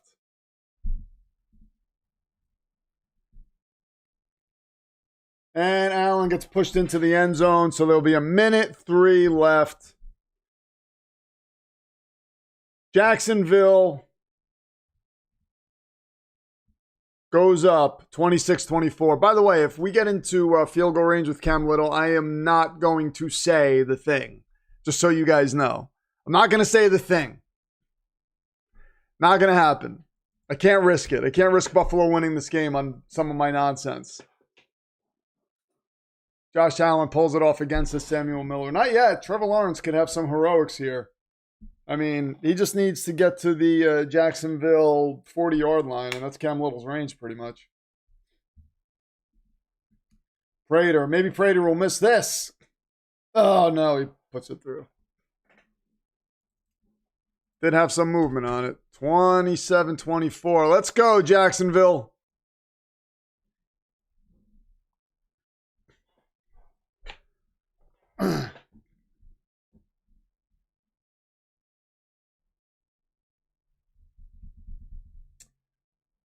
No, that was the oldest was the one who died via lightning strike, right? That was the oldest Von Erich brother. And then Mike was the youngest one. So I think he wanted to be a wrestler, but he was too small and it just didn't work. But from what I understand, he wanted to be a wrestler. I think that's at least what Kevin was saying. Let's go, Sunshine. If you're new to the stream, say hi in the chat. Let me know what your favorite team is. Let me know if you're a Jags fan. We need some resident Jags fans here.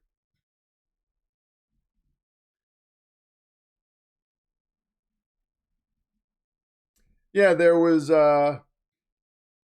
Kevin, Kerry, David, and Mike.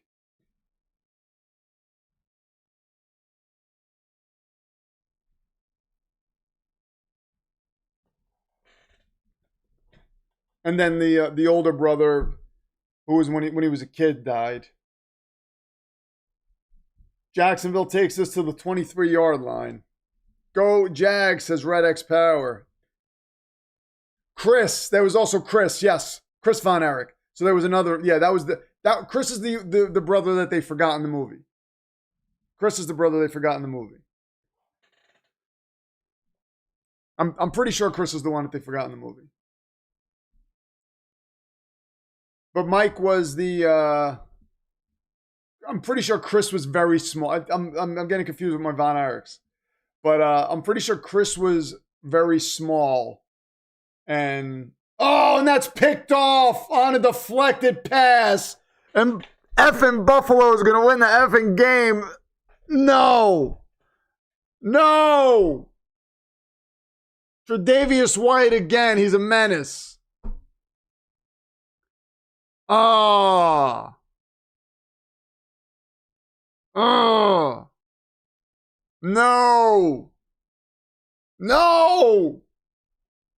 Son of a mother. What the hell?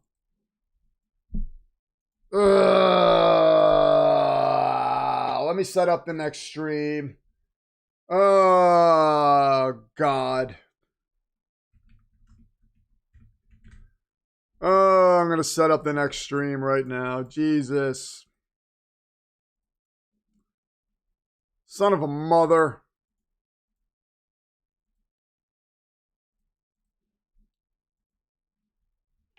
Damn it.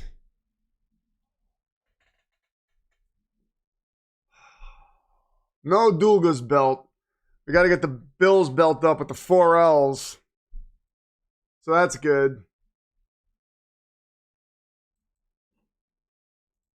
Oh, God. Where's this stupid title? Oh, man. Drives me crazy. Stupid Buffalo Bills.